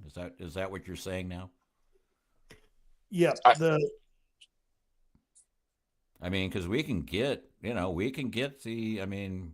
we have the petition sheets. We have. I think at the state level, they're very, very okay with the end vote by mail thing. Michael Brainard categorically hates Ben Edel and won't have anything to do with the end vote by mail thing because he has a personality conflict. So that's again, like people, this is the current state of the Republican Party locally in Coos County. It's doing nothing. This is all they're doing. They've gone to White Cedar Days. I believe this is the only event they've attended all year was White Cedar Days and Powers. And we've had no real events or anything, no outreach. We've added no members. We've won no elections. We're getting our asses kicked by the Democrats locally, and we're doing nothing about it. So, what could we do? We could keep fighting and try and get the Republican back on track to representing the conservative voices in Coos County. Or at this point, I guess if it doesn't work in the next couple months, and I feel like we keep saying this every couple months, but we'd have to bail, create a new PAC, a political action committee, or a new party locally, something, because you need to get the whole point of it. You get people together with like minds. You write your values down, form a platform, and you promote that to the people. You get people to join in and be a part of it, and be a part of a movement, and have events and get-togethers and strategy sessions. That's what this is all supposed to be. But it's turned into a country club for Michael and his mom. That's what it looks like. It's very it sounds so much like RUCPAC, doesn't it? Republican United, yeah, that's Republican a great one. Unity Yeah, Caucus. if people are interested. Yep. Republican Unity Caucus. Marty, Yes. let me ask you, you went to the 4th of July parade in Bandon, and there were no Republicans in the parade. Correct. But there were some Democrats. Tell us, how was that? Yeah, they had your standard, float with Democrats on the side and people carrying a banner that said Democrats, and they were marching down the street, and like one person was clapping. I mean, and the streets were lined. I was standing in front of the police station, and the streets were lined, 3 or 4 people deep, all the way from Ace Hardware all the way down to Old Town. And that float went by, and it was like, I kind of expected people on the streets to be, cheering and clapping and saying "Yay, Democrats" and all that. And it was funny because it was just like there was like one person. I was like, see, like that's the point. That's the actual sentiment in Bandon, all across Coos County, all across a lot of Oregon. That's the reality. That's the actual sentiment. Yep. We're in a heavily conservative state. I think it's a majority, not voting wise, but the actual people who live in this state, who work and breathe and live in this state. And if that's why we need a functioning party that's legitimate and out there and getting people to actually vote. Now, you do have this election integrity issue, right? You've got people actually messing with the elections, and that's a problem. But the too big to rig thing is real. If we, what did we have? 27% of people in Coos County vote in our last election.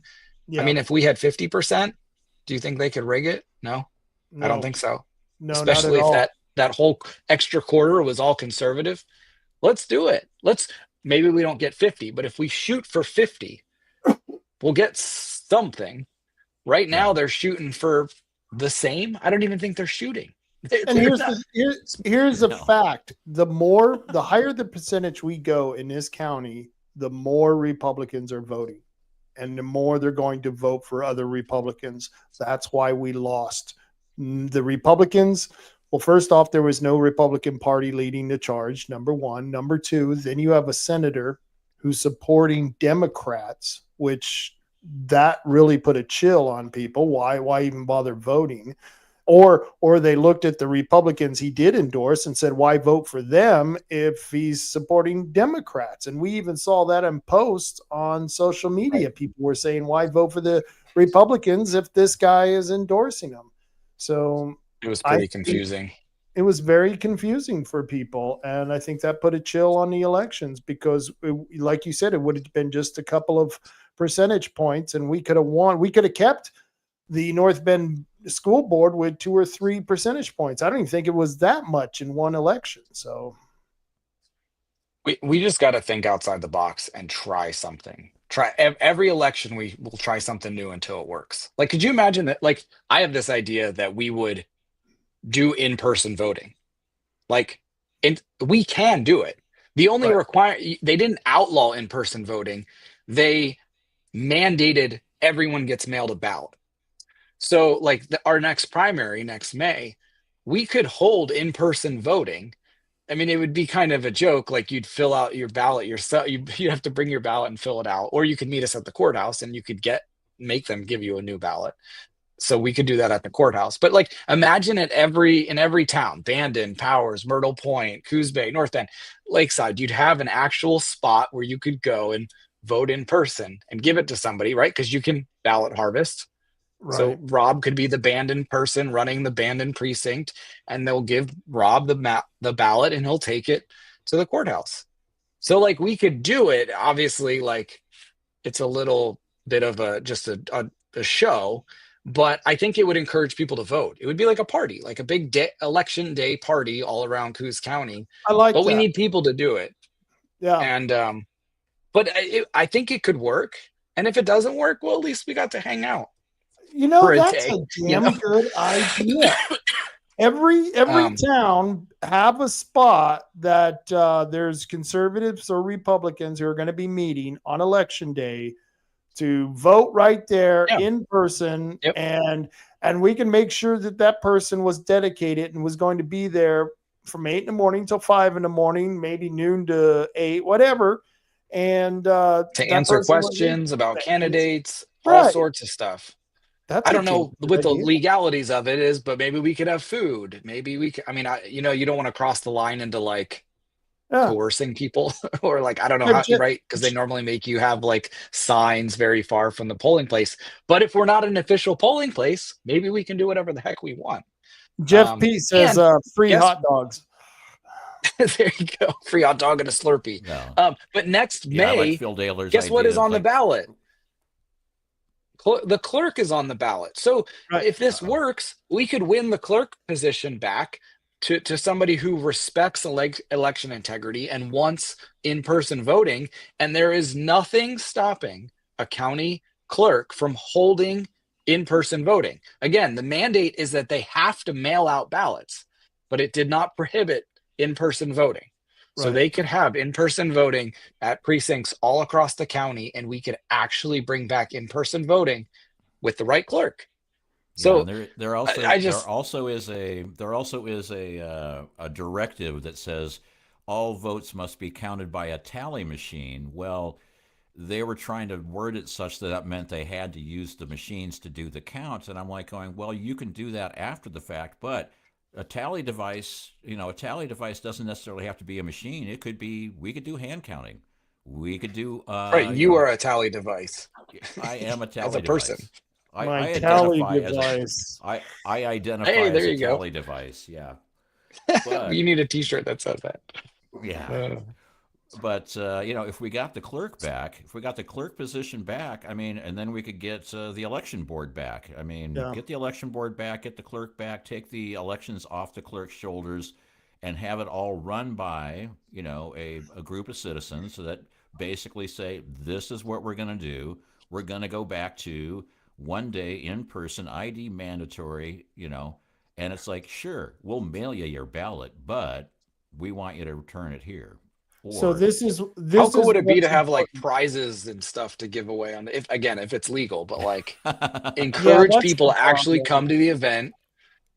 But Elon did it. Remember, he gave Yeah. away like a lottery, but it was to register to vote. I don't know. There are certain laws in the SOS has certain laws, but I don't know. There are probably ways you can get around it.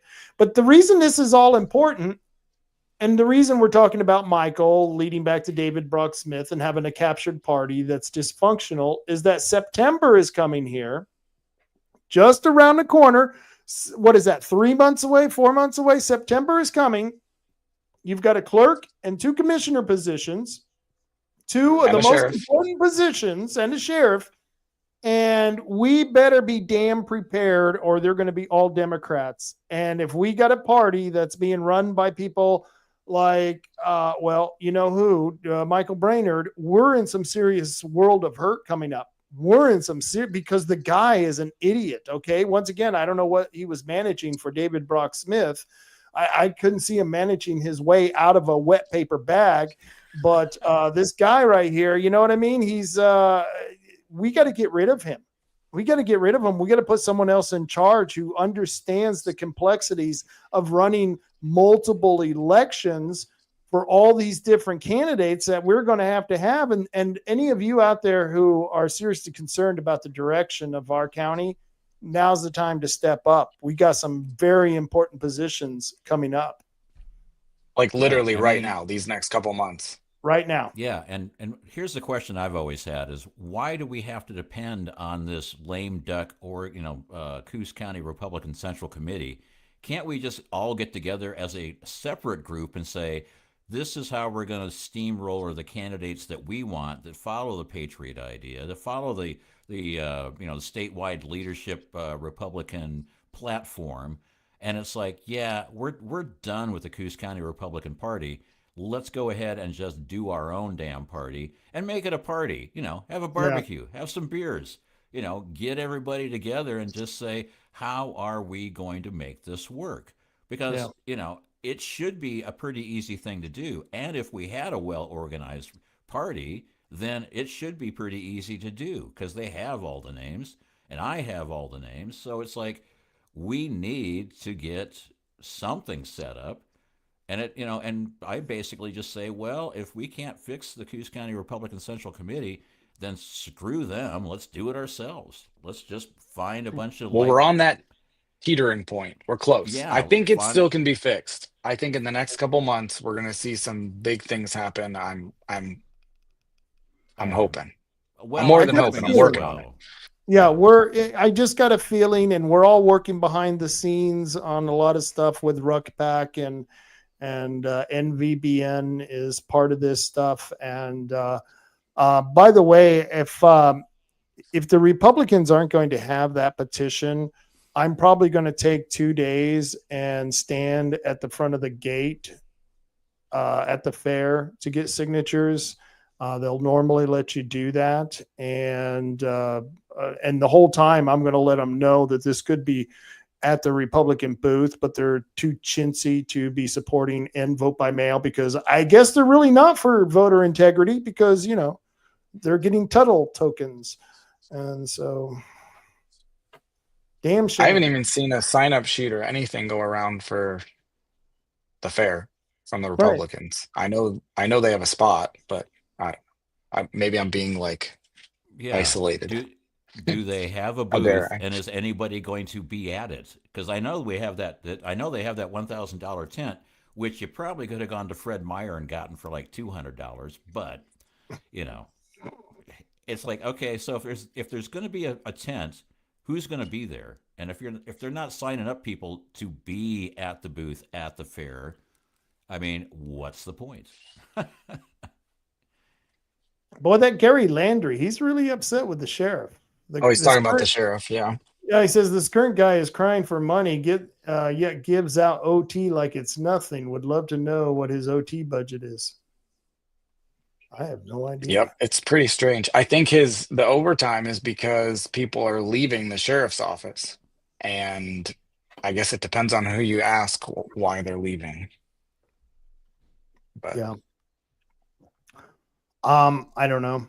I spoke to some deputies because I was like, so in Lakeside, they were proposing that they form a new taxing district to pay for public safety, and they were going through that whole thing. Anyways, but the sheriff mentioned that they might be considering, getting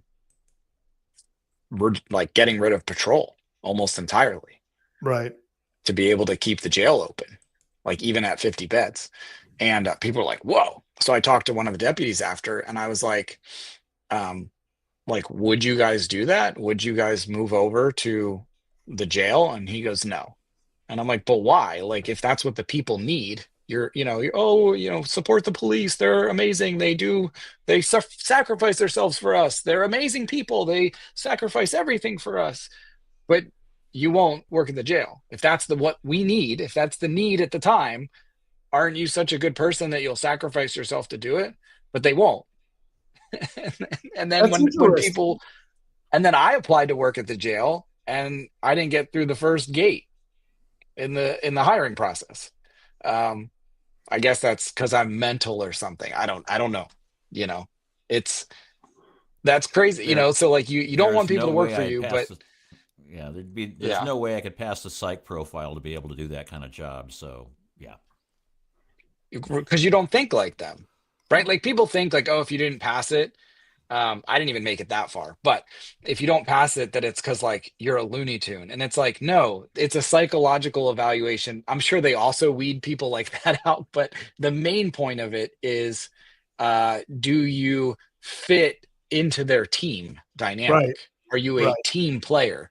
Are you Yep. going to be part of our team and pretty much fall in line, cover each other's ass, do what you're told? You know, I absolutely do not fit that bill. Nope. But That if it's like, I would never want to work in a jail. I don't think I'm a good candidate for working in a jail. But here's the thing, if that's what our community needs right now, and that's what, when I first moved here, that's what was being told. Before the levy, that's what they were saying. They said that it was a hiring problem. It was not, they kept saying over and over and over that they have the money for 100, I think at the time they said 150 beds in the jail. They have the budget for it, but they can't hire people fast enough. They don't have enough candidates. So I applied, and then they didn't want me. We're trying to make sense of something that doesn't make sense. No, right. Uh, Yeah, you're trying to rationalize the irrational, and I totally agree with you. It's they look for candidates who are going to protect the thin blue line, and now those are people who are willing to make sacrifices to their moral beliefs. I believe that they're willing to just put aside their moral beliefs in place of duty, and that's something that is I could never do. It's a lot of times soldiers are asked that. They're asked, forget your morality. This is about duty. So let's go in and kill everyone in the village. And but imagine if, as a soldier, you were asked, like, for your duty today or for the next couple of months, we have to man this jail. Imagine if a soldier just said, "No, I'm quitting. I'm going to go right, to the Navy," or like whatever. right. And it's like, that was literally the conversation I've had with multiple deputies. And the sheriff confirms this, that like he's talked to them about this. And they all say, all the patrol deputies say categorically, no, we would not work in the jail. I would go find another municipality to work for that would frankly pay me more. So, I'm not talking about anybody specific, but my general experience with the sheriff's department is that it's about a career for you guys, and it's about money. And I'm probably going to get heat. I'm going to get a fucking email for this. But you know what? It's you guys that are doing this and saying this, and actions speak louder than words. And right now there are people leaving the sheriff's office to get higher paid positions or just better career choices than their current position. So you're not in it for the community. Maybe part of you is, but at the end of the day, when it comes down to it, you're not. The majority of the people that I've spoken with in the sheriff's office that are faced with these decisions, they're not going over and working in the That jail. whole community They don't want to do thing, it. that community thing is a bunch of bullshit. Okay. We were considering opening or expanding a business, and people were telling us, oh, this is going to be so great for the community. This is going to be because you're going to provide jobs for the community. And I would look at my wife going, I don't know what the fuck these people are talking about. They're not in part of my community. In fact, I got into an argument at the fair once because some guy came up and said, yeah, we're all part of this universal community. And I said, no, man, I'm not part of your community. Yeah, man, you're part of our community. No, I'm not. I'm against slavery, and I'm not going to be part of your community, whatever the hell it is. And he got mad because I wouldn't be part of his community, man. And he demanded that we're all part of this universal community bullshit. You know why? Because those feral animals that you showed video of at the very beginning of this show, I don't want to be part of their community. And see, when they talk about these assholes, they call them either part of the community, or my favorite word now is, and this is, you'll love this, stakeholders. We're all stakeholders. Well, no bullshit. Some of us are stakeholders because we're invested. Some of us are stake takers because they take from the people who are investing. So when you call us all stakeholders, guys, what you're doing is you're equalizing us, and that is true equity. That's socialism right there. We all don't come to the table with equal packages. And that's why it pisses me off when people use that word community or stakeholders, because they're trying to eliminate people who are actually producing and doing and trying to put them into the same, marginalize them with the people who aren't doing shit. You know what I mean? And that's kind of like what they do with the sheriff's department. Oh, well, they're part of the community and they're doing this for the community. No, they're doing this because they get a paycheck every fucking week and they get a real good retirement with that paycheck. And that's why they do this. I hate to break the news for you guys. And that's just the cold, hard, honest truth. And I don't know, and I'm probably you're basing that on fact. They when they're faced with the decision, will you take a reduced salary and stay at this position or go seek another one? They go to another one. They've said, Rob and I, we've sat in these meetings where they mention this. Oh, well, we could reduce their hours or we could reduce their pay, but then they would just leave. It's like, but then like tomorrow you'll tell everybody that they're the most amazing civil servants and that they're doing this out of the kindness of their heart. Right. No, they're not. Right. I mean, like, I'm not saying they're bad people because they're making that choice. Not at all. But don't paint it as something that it's not. Right. You know, we're not conflating the fact that it's like, I've worked at a lot of jobs where it's like, somebody's going to offer me a 20% bump in salary. I'm like, I'm gone. See you later. Yeah. I mean, right. It's like, I'll turn around to my employer and I'll go, okay, tell you what, I got an offer from another place for this amount. And they're going, we can't cover that. We can't do it. I'm going, well, see, and you got 2 weeks to get anything out of me you need, but I'm out of here. So I understand that aspect of it. And I do understand that there's 100%. They get a great pension and they get, a pretty good paycheck. And yes, they are in it for the community to a certain extent.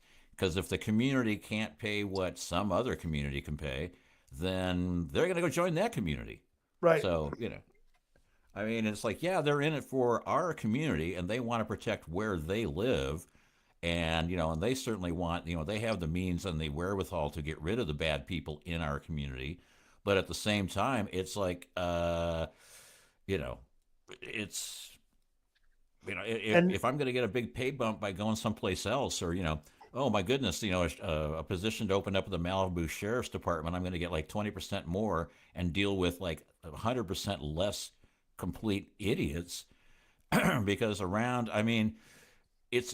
law enforcement is no longer just, okay, you broke a law and we're going to have to take you to jail. It's like you have to deal with like people that are just basically like the feral animals that you were dealing with in the forest. It's like, right. And as Jeff is saying, it's hard to go from crime fighter to an adult babysitter.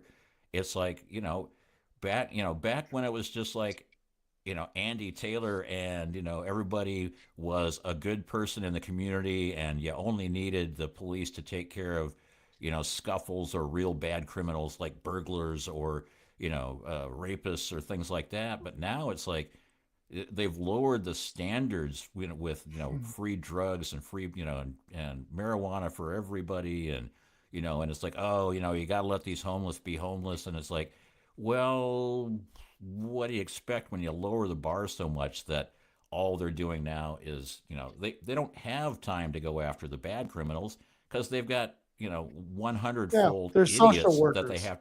Yeah, they got 100-fold idiots that they have to like kind of get out of the way just so they can get to the people that are doing bad things. So. All right, but this is really two different issues though, because I agree with the cops who complain about this is that we've turned them into social workers. I totally agree with that. And some people, I don't care what anyone says, needs a good swift kick in the ass. Those people in that tent that Chris came up on, the cops need to go up there and give them a swift kick in the ass and send them packing, okay? And that would take care of a lot of this problem. But no, they got lawyers, they got this, they got the other thing. So the cops are afraid to do their job. And if they do it, they'll lose their job and they'll get fired. That's a completely different circumstance than what we were talking about before and putting cops on a pedestal when they're just human like the rest of us. We also ask them to do a job that's completely impossible. And I don't say we, I mean we as in the collective, the councils and the legislature, asking them to do a job that's impossible. It's impossible to cure these people. I mean, you could put half these people in a mental institution with all kinds of psychiatrists and psychologists, and they're still going to be batshit crazy. The cops can't deal with these people. They need to be allowed, once again, and I hate to use the term, to put their foot up someone's ass. Okay. I'm sorry, but that's the way life works. That's how people learn. Yeah, and there's a lot of money on the left side of the equation that the homeless industry is a huge moneymaker, and there's a lot of money. I mean, there's a lot of lawyers that get paid a lot of money to do pro bono work. I mean, they don't get paid by the aggrieved. They don't get paid by the person suing the cop. They get paid by some pack that it's like, okay, you want to go after a policeman because he violated your civil rights? I'll bring in these 3 top lawyers to fight for you. And it's like they're actually doing this actively to make crime more prevalent, to make police more of a target, to denigrate the police and to denigrate our laws. And that's the whole point. You're corroding from within. But that's the sabotage, Marty. That's the sabotage. That is. Hey, Chris, you okay, here we're talking about a Brainerd, another Brainerd, Andrew Brainerd.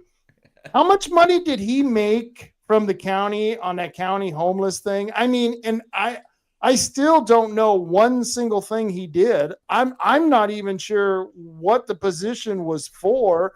Nothing was changed. What's your analyzation of? I think it was $95,000 we paid that young man to do nothing. Yeah, it was like $97,000 base salary plus benefits. The state gave Coos County, I think, $1 million grant to open the Office of Homelessness Response, which, by the way, like legally is only an advisory committee to the commissioners. So anything they determine, it's an advice, and the commissioners get the final say on how that money is spent. So, but what the commissioners decided to do, so they're fully responsible for this. They're being given $1 million grant. They opened this office, and they had Andrew as the president, chair, I don't know what you call him, at 97,000, I believe, was the number, and then 2 staff, full-time support staff.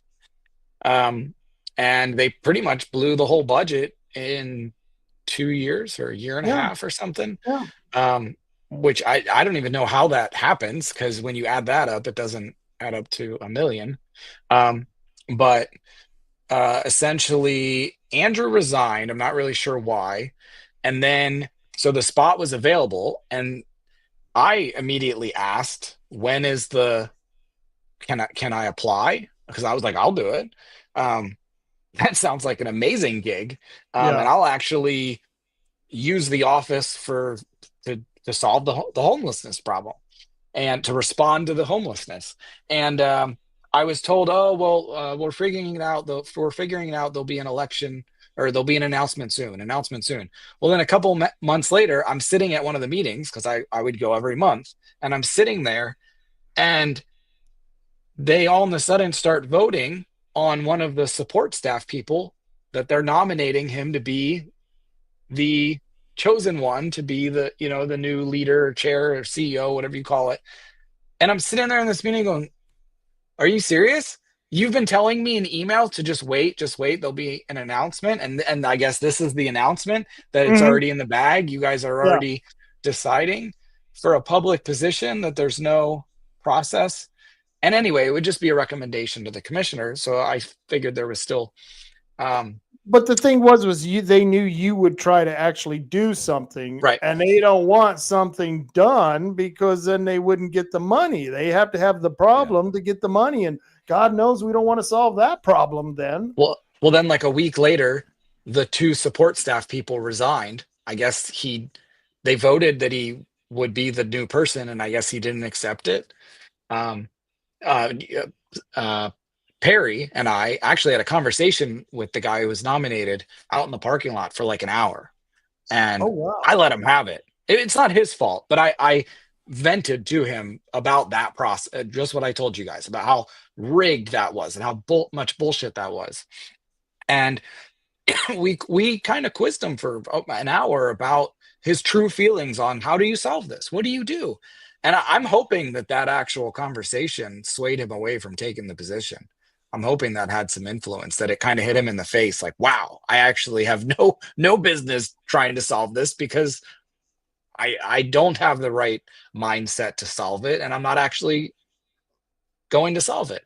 So Yeah. anyway, so they don't have anybody running it. They don't have support staff. I don't know what the current. I stopped going to the meetings at that point because it's a total sham. But yeah, They got Andrew was in charge of that. Andrew was I in don't know. charge of it, and it was a year of him getting paid to do $1 million well, gone. yeah, $1 million. What have they done? Ask them. Email Nicole Rutherford, the city manager of Coos Bay. Mhm. She was the secretary, or the, like, what do you call her, like, manager of that meeting for years. I don't know if she still is, but she's pretty receptive to email her, ask her what they've done, what Yeah, they've solved. I mean, look and around Coos County. Has it yeah, gotten any better? yeah. Nicole Rutherford would tell you. Well, no, I was in fact. This is something, and this goes back to, because we were looking at expanding business.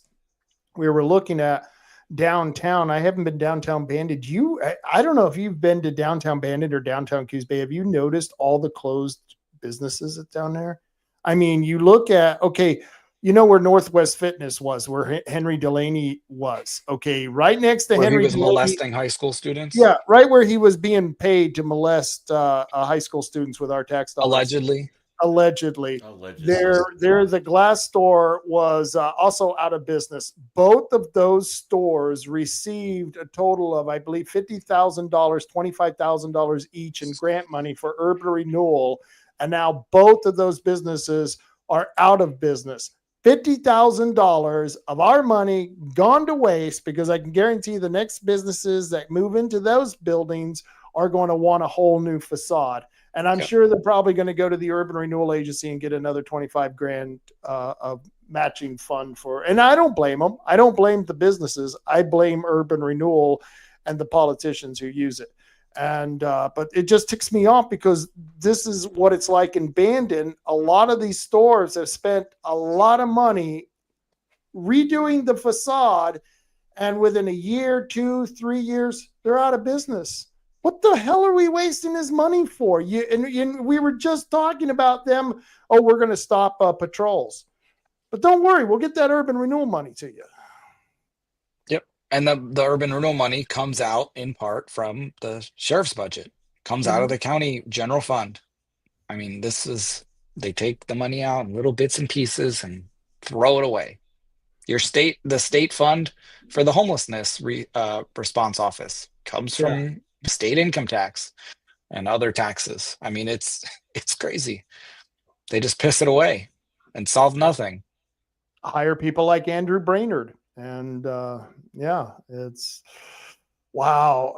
And I couldn't believe they hired him, because I didn't understand what his expertise was with the homeless, which, as far as I know, it's still nothing. And even after the year of him working with the homeless, he still has no experience. So I went to the meetings when he was there and after, and honestly, it got better without him there at all. Yeah, The guy who they were going to nominate, I actually liked him, but as support staff, like, he did a good job as support staff. So when Andrew left, he made better presentations and presented the numbers better, like more transparently, and it made sense. And John Sweet, I'll give him credit. Commissioner John Sweet was asking for that over and over, so it kind of lit a fire under his ass. But again, it was like, we saved money and we got better results. What a concept. That almost sounds conservative. I know. Fire them all, and we'll just not even worry about it. That's the point I'm at. You're still, and this is the thing, though, Chris. You and I know this is the truth. Marty probably knows it too. You get rid of every single agency and person bureaucrat who works for any of the agencies that have to do with homelessness in Coos County, and it ain't going to make a damn bit of difference with the homeless problem, because it's really not a homeless problem, it's a crime problem. Right, like Yeah, are pretty people much. when your main pain point and you like see what pisses people off about, let's call it the homeless problem, like what it really, like when you drive around and you experience it, what makes you go, this needs solving? It's not that people are just simply homeless and you want them to have a home. You're annoyed that there's the higher crime rate. You're annoyed that a lot of it's petty crime. You're annoyed that there's no consequences for that crime. You're annoyed that there's crap all over the place. You see them on the sidewalk with all their stuff. You go in the woods. I mean, some of it I seek out, but right, you see that they're destroying the woods on school board property, on the college property, on private property. That's what we don't want. And guess what? All that is criminal. Right. It's criminal. Right. So that's the real problem. We have lawlessness, and Not it all goes back. homelessness. Right. Yeah. Well, it's a little bit of And both lack of because, I mean, accountability. yeah, it's a little bit of both because basically, I remember when when I lived in Oakland, California, they brought in a new police chief that basically fixed some horrible areas in New Jersey, and then he did a pretty good job in Long Beach. They brought him up to Oakland to take over, and he said, "Yeah, one of the first things we do is we basically have this policy where, we get rid of scofflaws, and we work on getting rid of scofflaws. We work on getting rid of, like, it's called the broken window concept, where, if you're walking down the street and every second building has broken windows, at some point you just kind of go, well, what's the point? When you see people jump on the turnstiles to get on the subway, you're like, well, why am I paying? Why am I following the law? If you see people getting away with petty crimes, you're like, well, why the heck am I bothering?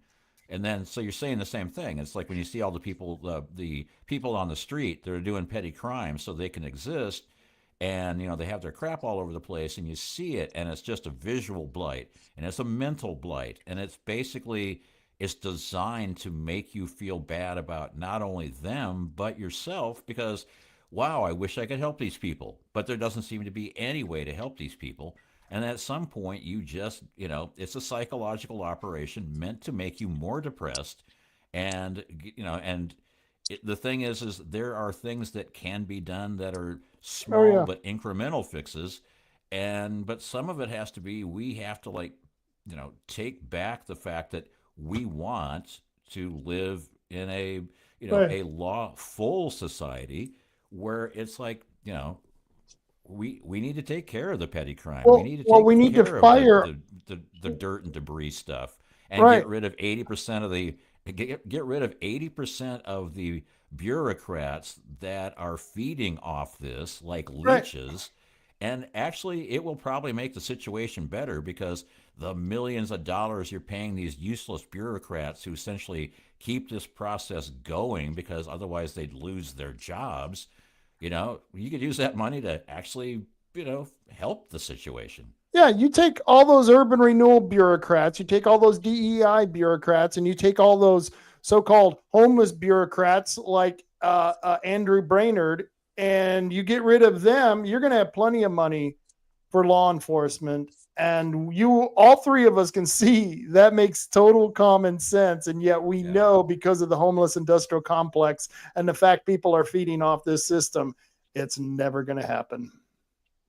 Well, and one thing I had suggested was that the sheriff is able to charge inmates, I think it's up to $60 a day for lodging. The problem is, and they've done this before, I think in the early 2000s, they tried it, and the people don't pay, right? So you turn into a collections agency, and then you have to pay for someone to do that, which probably it's a wash. Even if so the amount of money you collect probably just pays for the person to collect it. But here's the thing. You can reenact that and pay, it might cost to send out a mailing or whatever, but here, have the homeless response office budget pay for, if any of their people, anybody who's homeless gets lodged in a jail, they can then cover their cost of lodging, because you're paying for a place for them to sleep for the night. No kidding. Yeah. I feel like, I'm not a lawyer, but I feel like it could be pulled off. And same thing, like Devereaux Center could have covered the cost of their clients every time they went to the jail. I think it could have worked. And I Well, think he could have done it okay, with grant money. that makes total sense, but I'm still trying to figure out how they're going to allow strikers to go on strike and get unemployment when the whole purpose of unemployment is to find a job. I still haven't. I need to go and figure that out. If you could do a deep dive on that, I'd love to have you on, Chris, to figure this out. How are they doing this legally? Yeah, you have a job, you're in a union, which means you're being paid really well and probably have a really good package for retirement and benefits. Yeah. And now you want to go on strike, and you know what? We'll pay you while you're on strike. Well, if you're, we're paying you unemployment benefits to be on strike. Well, you're not technically unemployed. You still have a job. You're just on strike. And I mean, hold on. So now we're paying union employees across the state to be professional protesters. Yeah. Make this make sense. Oh, that's nuts. Oh, that's nuts. That's gotta. I'm sorry. You're putting something up. What is this? Oh, let me remove that. I got reminded I'm supposed to do a little infomercial for Carol Yardley. is getting rehoming 3 chickens. So if anybody wants 3 chickens, 2 I think are 3 years old and 1 might be a little older. So they're late in their egg laying years, but they've still got some life in them. And it comes with the chicken coop and a little bit of the fencing there in the picture. So wait a minute. Let me add that. If you're interested, message me or message Carol. And So you too 3 chickens. And she has all the stuff. Chickens. That comes with she has all this food and all the containers for water and she even has all the stuff from when they were chicks. So if you want to get these 3 and then maybe get some baby chicks to go with them, she has all the equipment for raising, young chickens. Jeff Pete, you watching this? Jeff, I know you like chickens. I know you might need some of this. Jeff raises chickens too. She's getting out of the chicken business. Yeah, getting out of the chicken business. Kicking them out. She wants her backyard back. Well, I promised her I would advertise it on the show. Sorry, Rob. Yeah, and she also has a 2004 F-250 pickup truck with a crew cab up on Facebook Marketplace. Yeah. If you're looking for a 2004 with only 50,000 miles on it, she's got one up on Facebook Marketplace. I wish I would have had that ad. But this is really cool. This is cool. They got the coop, the chickens, and the accoutrement. Am I saying that right? Accoutrements. Chicken accoutrement. Sure. Chicken accoutrements for all your chicken fetishes, I guess. Chicken stuff. Oh, jeez. We got you. What kind of a show am I on?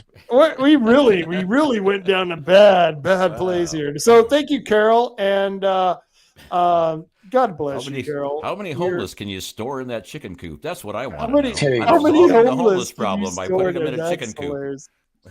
Seriously, we need God to help Carol because she is on a school board now where she is. I don't think she's the only registered Republican, but I think the other person is maybe more moderate.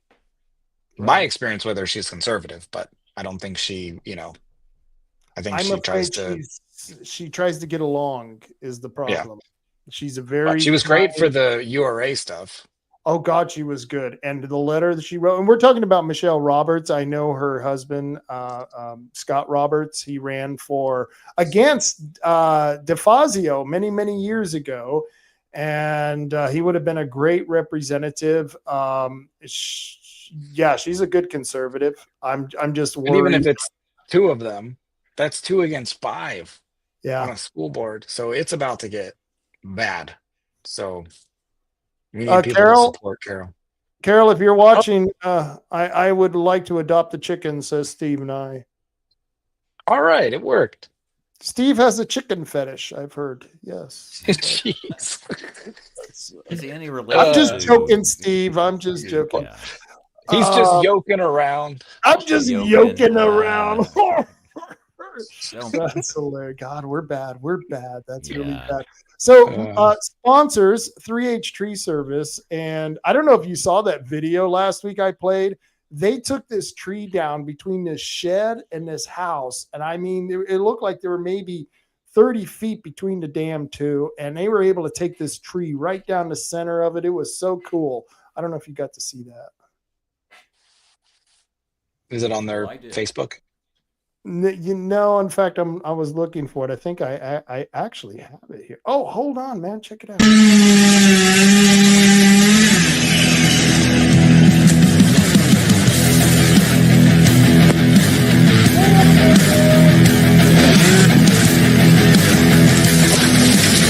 Yeah, I'm not gonna lie, this is a little bit scary. I mean, there's other ways to do it, but dumping these trees off this bank right in between those two sheds, I mean, it's gotta be right. And, man, we can do it.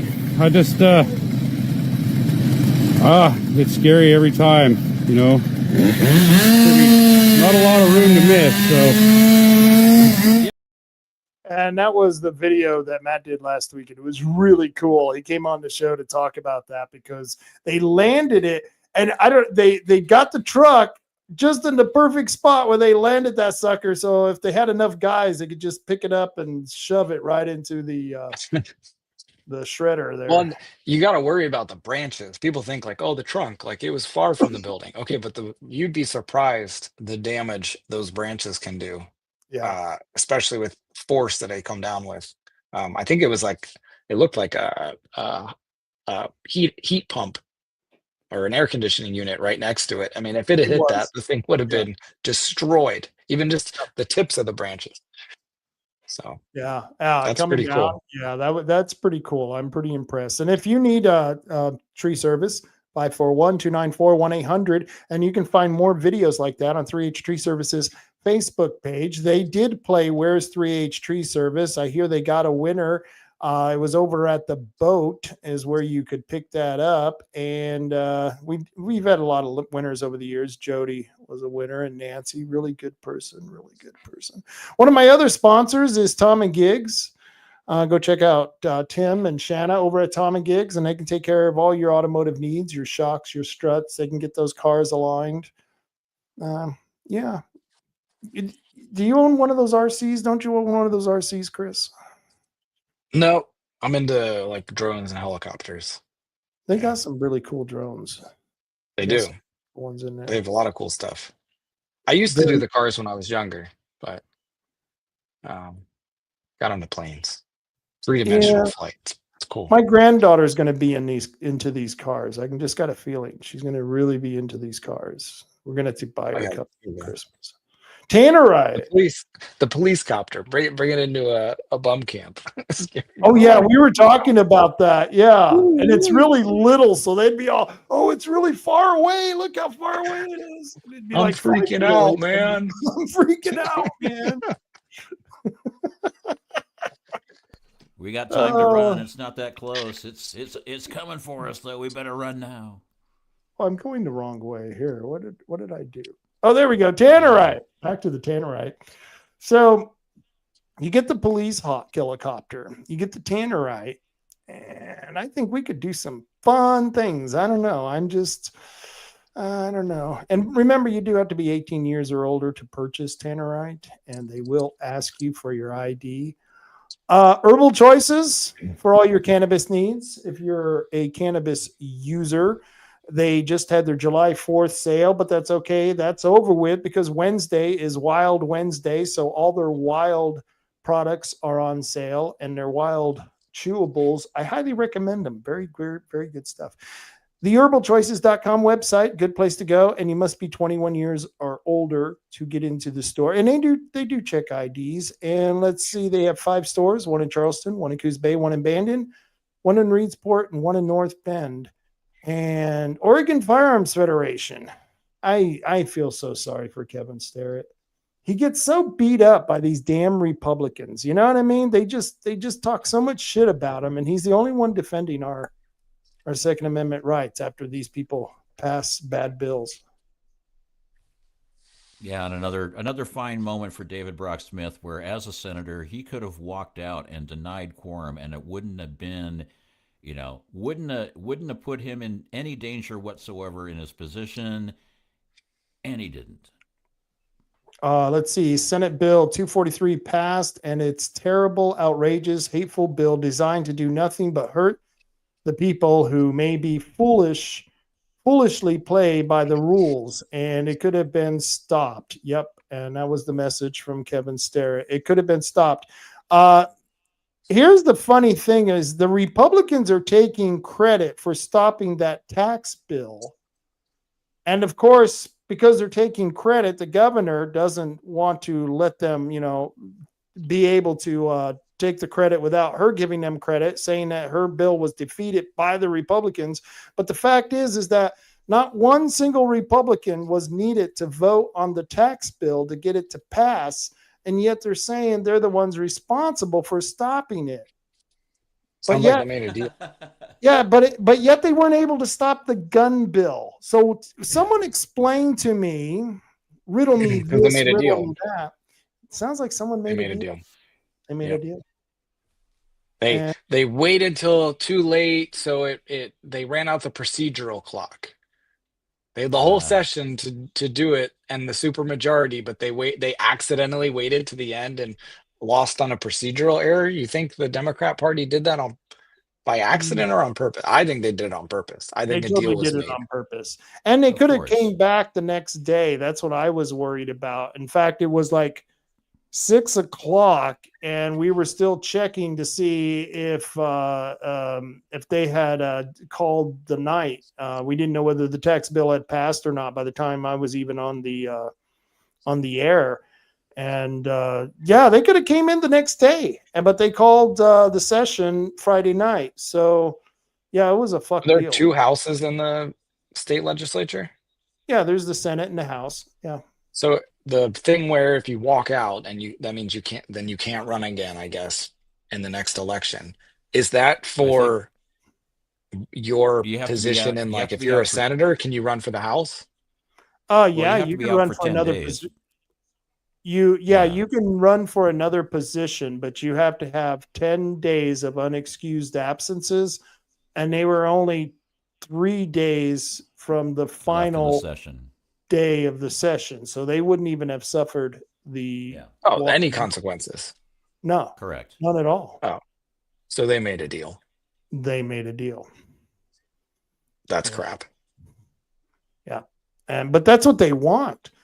And see, this is what the remember we were talking about Connie Welcher, the new chair of the Republican Party, and she had responded to Starrett saying that they have to get moderate Republicans elected in certain districts. Well, that's what's happened in Texas right now. And they have a bunch of DEI crap that's passing the Texas legislature, not because of the Democrats, but because of the Republicans who are not conservatives, and they're passing a bunch of DEI crap. Well, that's going to happen here if we keep allowing senators to become more and more watered down, or politicians to become more watered down.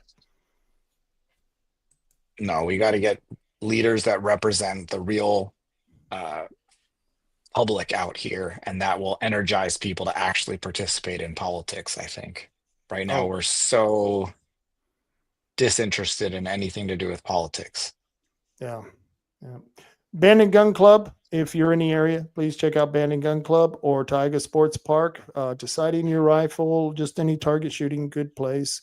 The Coos County Neighborhood Watch. And this is where you could check out Chris's video. If you wanted to see if that red bike, if you lost a red bike and you think that might be it, he's got the video on that Coos County Neighborhood Watch website. Very good stuff. I love that website. Like I said, I check that out quite often. And of course, your website, Coos County Citizen Council. That was a good show last Wednesday. We had good guests. Perry, I tell you what, he looked he looked like a spy or something. Maybe not a spy, but the way he was, his glasses. I don't know. Outside. He looked incognito. Yeah, he was outside. He was enjoying the Oregon weather. Yeah, that was pretty happening. And all right, that was it. That was it for me, guys. You guys got anything good? No, I'm good. Wow.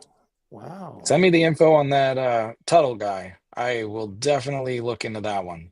And Well, I'm kind of excited because the guy I've had on, Trevor Loudon, who has written the books Enemies Within, talking about the senators and legislators in the U.S. House and Senate who are corrupted by China.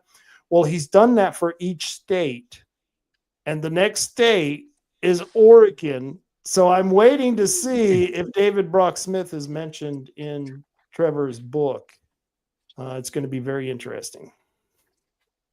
well, I think if what I saw is true, in those pictures, the screenshots, I mean, that looks like textbook voter fraud. And maybe he didn't cast the ballot in California. Maybe his housekeeper filled it out for him, and that was the fraud. But it should be investigated. Right. Yeah, I mean, it could be stolen identification. It could be, the housekeeper Stolen did mail. it. It could be, yeah. I mean, usually when I go out and canvass places, I'm like going, somebody may have voted for this person, and are they at this address? And it's like, no, never heard of them. They're not at this address. And I'm going, okay, so it just could be just stolen identity, and Years and years of it. And, yeah, Years, and I yeah, never tried since to- 2012. Yeah, that's the case. That's Yeah. what's been happening here. It's been stolen identity for the last 18 years, but one of these days we're going to fix that. I know it's Someone's not in trouble. because of his response to the California county clerk. He had told them that he was willing to, I think he wrote a letter. I forget what he did. He officially unregistered from California and officially was registered in Grants Pass. That was the remedy.